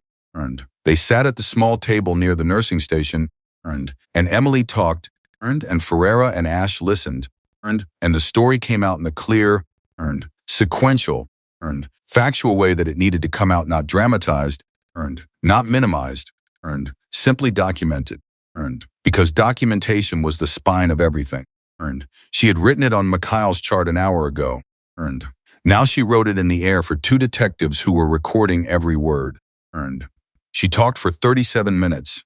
When she was done, Ash removed his reading glasses from his forehead and rubbed his eyes and said, "You disarmed 2 of them yourself." I watched Victor do the first one. The technique was straightforward. Ash repeated, in the tone of a man who cannot decide if he is impressed or just exhausted. Ferreira was looking at her notes. Your father's involvement. My father came to get me out of a dangerous situation, Emily said. The same thing any parent would do. What he brought with him was numbers and organization, and the specific kind of patience that comes from understanding how these things work. He didn't fire a shot. He didn't breach the building aggressively. He waited. And he positioned. And when I signaled him it was time, he walked in and stabilized the situation. Through the front door, Ferreira said. Through the front door, Emily confirmed. Because there was nothing left to be gained by anything more dramatic. Ferreira looked at her for a moment. Then she wrote something in her notes. Emily didn't ask what it was. She trusted it would be accurate because she had been accurate. And accurate information, in her experience, tended to generate accurate results. One more thing, Ferreira said. Victor Kane. He's cooperating, you said. Completely. He made the decision before the police arrived. Before he knew what the cooperation would cost him, she paused.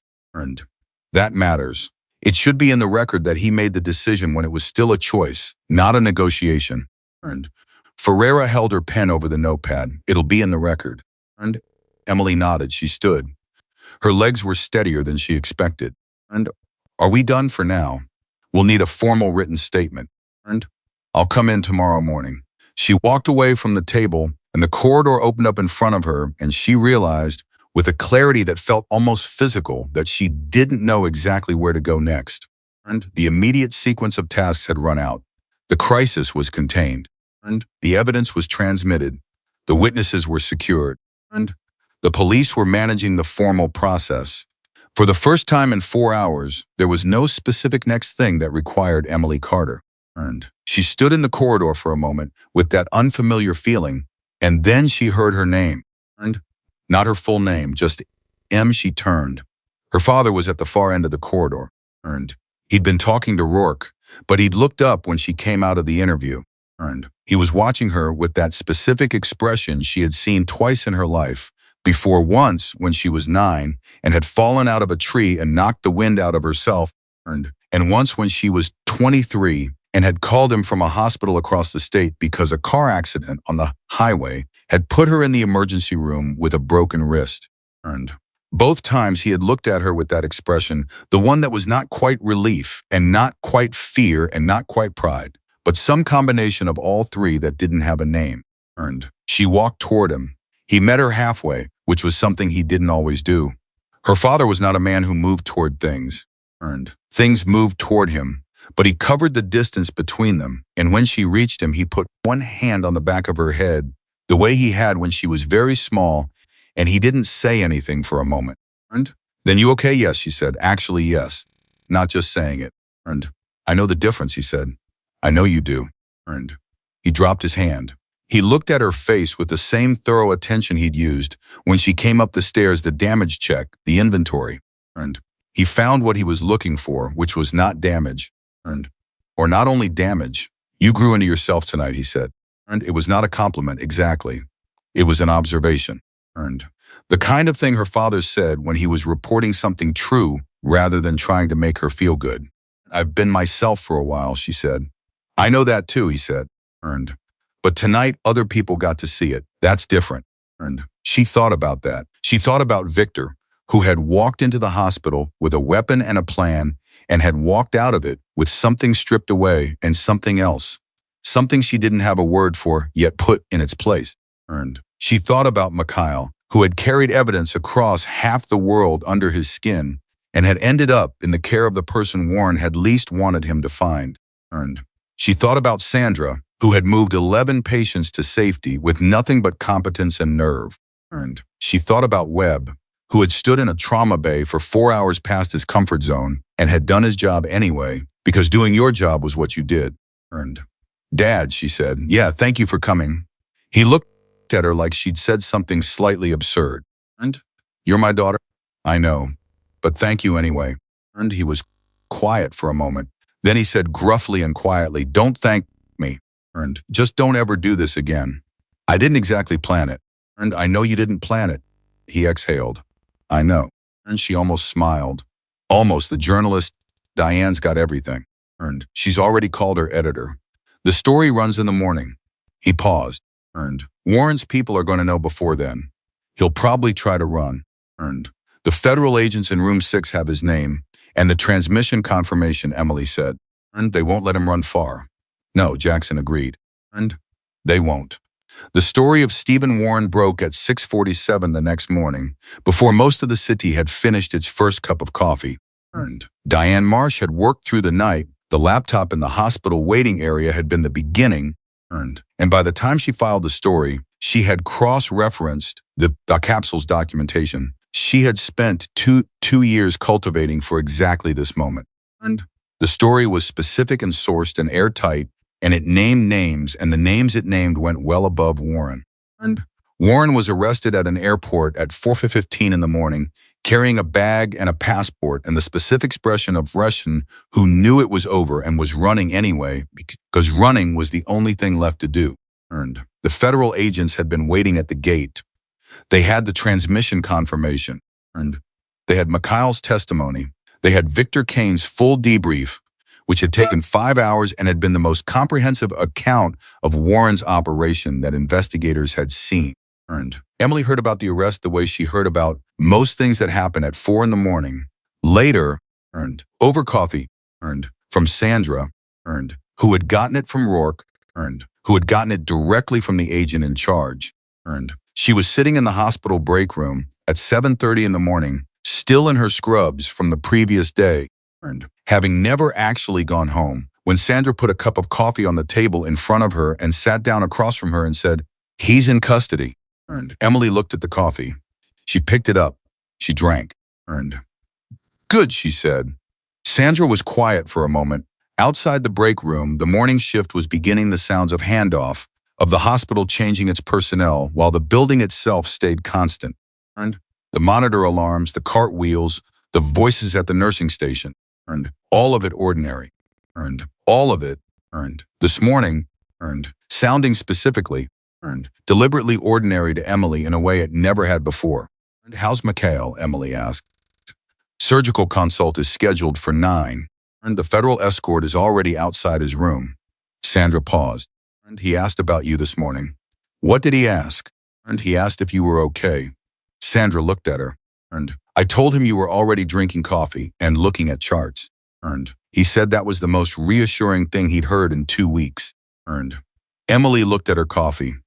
She thought about Mikhail, about what it cost to carry something for 14 months, to be cut off from everything familiar, to be shot in a parking lot and climb out of a car bleeding and walk into a hospital on nothing but hope and the calculated gamble that a name meant something. She thought about what it cost and whether the cost was worth it, and then she thought that the answer to that question was not hers to judge. The answer was Mikhail's. And the answer, from where she was sitting, appeared to be yes. Tell him I'll stop by before his surgery, she said. He'll like that, Sandra said. The twist that Emily had not anticipated, the one she had not seen coming, which felt in retrospect like something she should have seen coming, because the shape of it was right there and everything that had happened arrived at 8:15, when Detective Ferreira called her cell phone.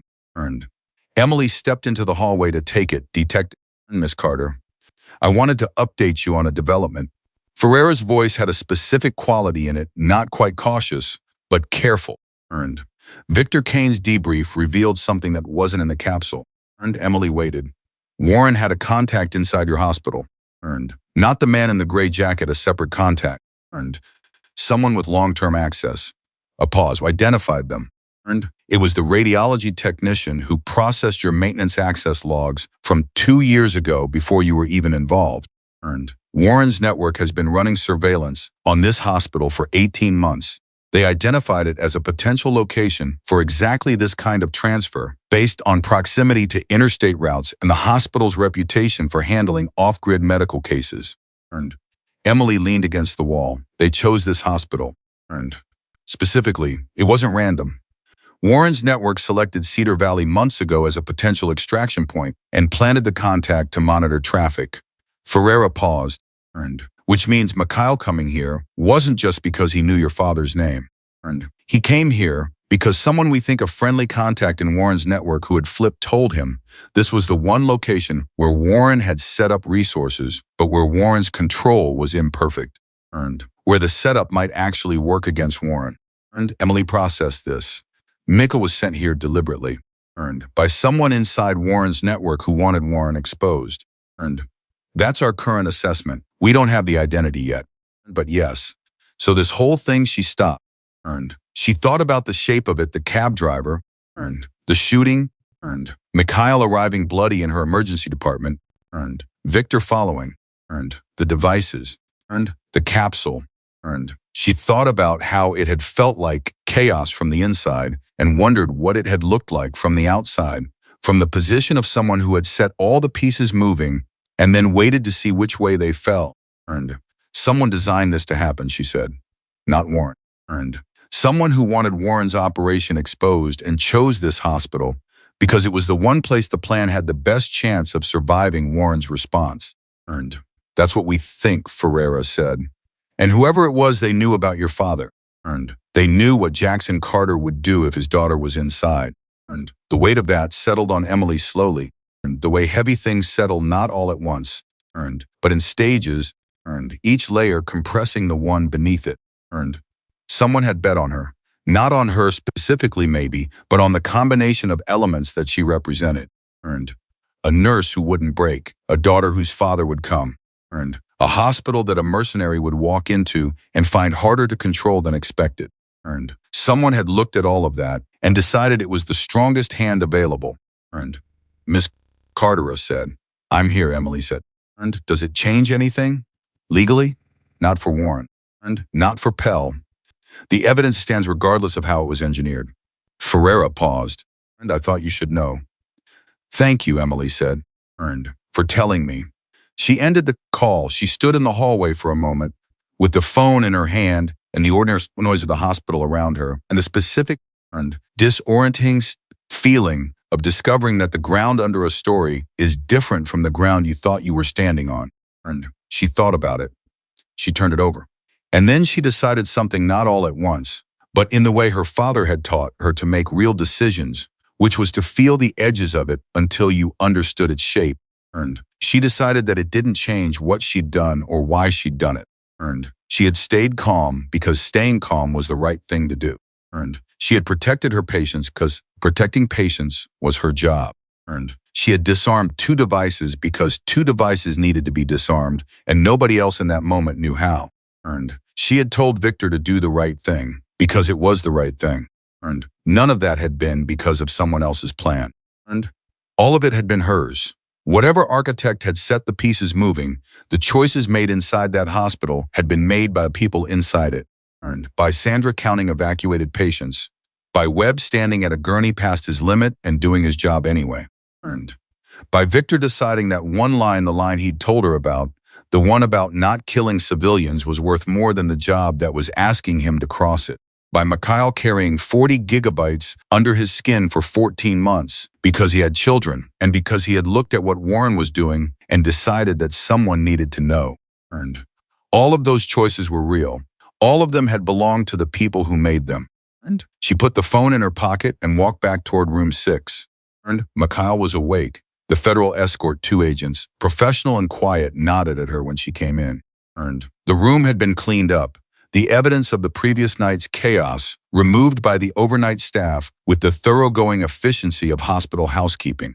And it looked like a normal trauma bay again. Mikhail looked better than he had at any point the previous night. And not good was going to take time and surgery and rest and the slow process of unwinding 14 months of sustained fear. But better. His color was better, his eyes were clearer. And he looked like a man who had set something down that he'd been carrying a long time. And the surgeon is good, Emily told him. I've assisted her twice. She'll have the shoulder cleaned and closed in under 2 hours. And you'll be uncomfortable for 2 weeks and then you'll be fine. And I have been uncomfortable for 14 months, Mikhail said. 2 weeks sounds restful. She almost smiled. This time she let it happen. And the data is being used, she said. Warren was arrested this morning. And Mikhail closed his eyes. He kept them closed for a moment. And when he opened them, they were wet at the corners, not crying. But the specific, involuntary response of someone who has just received news they needed so badly that the body registers it before the mind does. And it worked, he said. It worked, Emily confirmed. He looked at her. I am going to tell you something, he said. And I want you to hear it completely. Okay. And when I came through your doors yesterday bleeding, alone, not knowing if I would live another hour, I thought the best I could hope for was that someone would keep me alive long enough for the information to reach someone useful. He paused. And I did not expect to encounter a person. I expected a system. And a hospital, a process machine for keeping bodies functional. And instead I encountered you. And you where you are, he stopped. And searched for words in a language that was not his first. And you are what I was trying to protect. That is the only way I know how to say it. And you are the kind of person the evidence exists to protect. And Emily was quiet for a moment. She had heard a lot of things said to her in trauma bays. She had heard thank you, and I'm sorry, and please don't let me die, and are my children okay? And she had heard people say things at the edge of their lives that they would never have said in the ordinary middle of them. And she understood that crisis stripped language down to what was true. And get well, she told him. That's what you can do. And he nodded. I will do my best. She adjusted his IV one last time, not because it needed adjusting, but because the act of it was familiar and right, and she walked out. And the last conversation was the one she had not expected to have. And Victor Kane was in the small consultation room at the end of the corridor, flanked by 2 federal agents and a lawyer who had appeared with the speed that lawyers appear when federal matters are involved. And he was not in handcuffs. The cooperation had bought him that much, at least for now. And he was sitting in the chair in the consultation room with his forearms on the table and his hands flat, and his face doing the thing it had been doing since the moment in room 6 when he'd made his decision, the controlled and settled expression of a man who has accepted the cost of something. And Emily stopped in the doorway. The agents looked at her. And the lawyer looked at her. Victor looked at her. I'm not here officially, she said. And she paused. I wanted to say something. And one of the agents started to object. Victor spoke not to Emily, to the agent. And whatever he said, the agent settled. 2 minutes, the agent said. And Emily stepped into the room. And she stood across the table from Victor, and she looked at him the same clear, direct, and honest attention she had given him from the first moment, and back when he'd had a gun at her temple and she'd been deciding what kind of person she was going to be in response to what kind of person he was. And you're going to face consequences, she said. I'm not going to pretend otherwise. And I know. Whatever deal they offer you, take it if it's honest. And don't take it if it requires you to compromise anything that matters. She paused. And you know the difference. I'm learning it, Victor said. And there was something in that, the specific honesty of someone who is not claiming more than they have, who is saying learning instead of knowing, that felt more genuine than any certainty would have. What you did last night, she started. You convinced me, he said. I don't want you to give me credit I didn't earn. You showed me the shape of the situation clearly enough that the right decision became obvious. That is different from making the decision myself. That's not how I see it, Emily said. I showed you the shape. You chose. The choice was yours. He looked at her for a moment. You are a very unusual person. My father raised me, she said. It tends to produce unusual results. Something moved in Victor's face, not quite a smile, because the situation was not quite a smiling situation, but the ghost of one. The indication that the mechanism was not all that was in there. That there was a person underneath the professional surface who had been trained and tempered and had come on one specific night in a hospital in a mid-sized American city to the edge of something important and stepped toward it instead of away. Emily Carter, he said, just her name. The way Mikhail had said it like something he was memorizing. Victor Kane, she replied, the same way. She turned and walked out of the room and did not look back, because looking back was not useful, and she had learned a long time ago to put her attention where it was needed. What happened next happened over weeks and months, and some of it was public and some of it was not.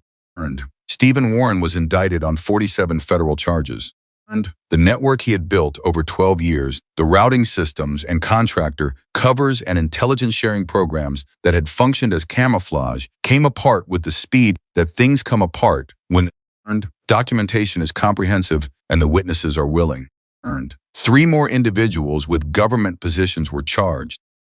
2 resigned before charges could be filed and were charged anyway. Diane Marsh's story won a National Journalism Award. She mentioned Emily by name in her acceptance speech, briefly and accurately, a nurse who held a hospital together under circumstances nobody should have to face, and who made sure the evidence reached the people who needed it. Mikhail went home to a country whose name Emily was not told, under a protection arrangement she didn't have clearance to know the details of. He sent her one letter 3 months after the night. It was handwritten. It was short. It said, "My children are well. I am recovering. I think about your steadiness often. I hope you are also well, Em." She kept the letter in the drawer of her nightstand. Victor Kane's case took longer.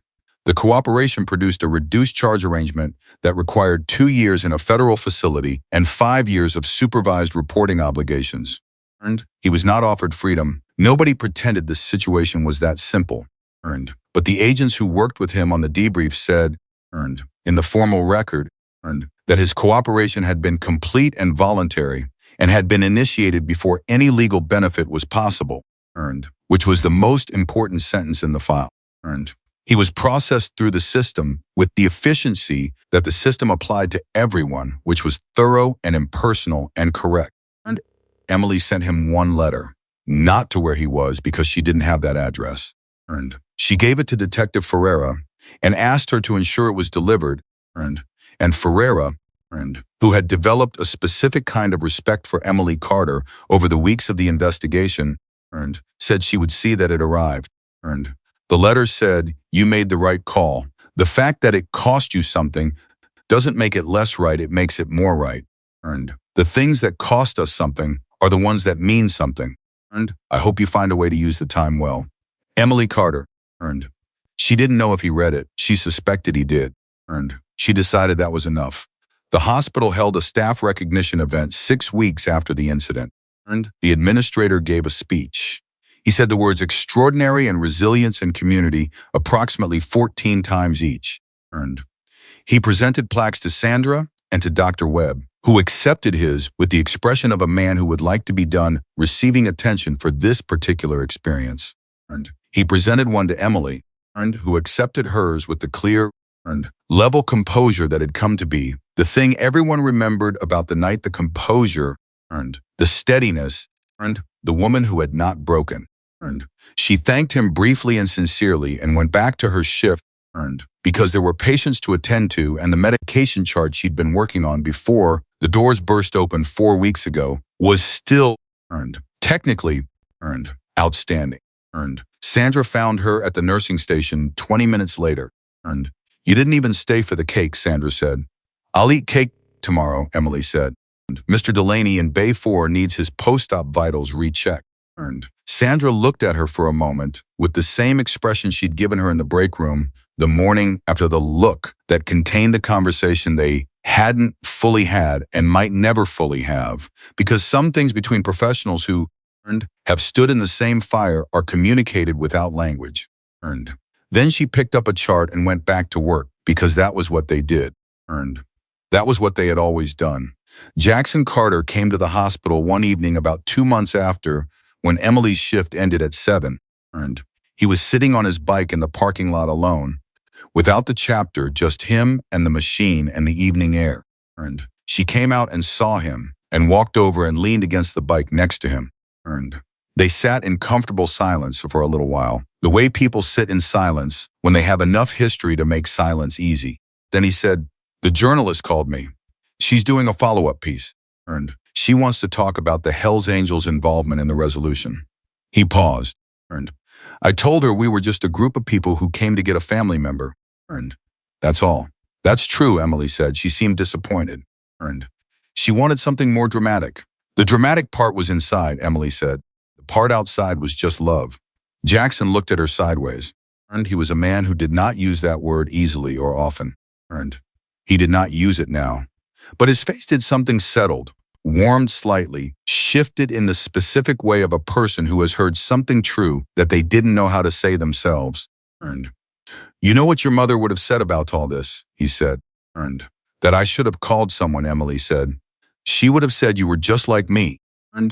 Emily thought about that. She thought about what it meant to be like a man who built loyalty and led it and lived by a code that the rest of the world didn't always understand. But that held nonetheless, that held under pressure, that had shown up in a parking lot on 43 motorcycles and waited with the patience of someone who knew that waiting was itself a kind of strength. "I'll take that," she said. He started the bike. The engine turned over low and even and familiar. "You working tomorrow?" he asked.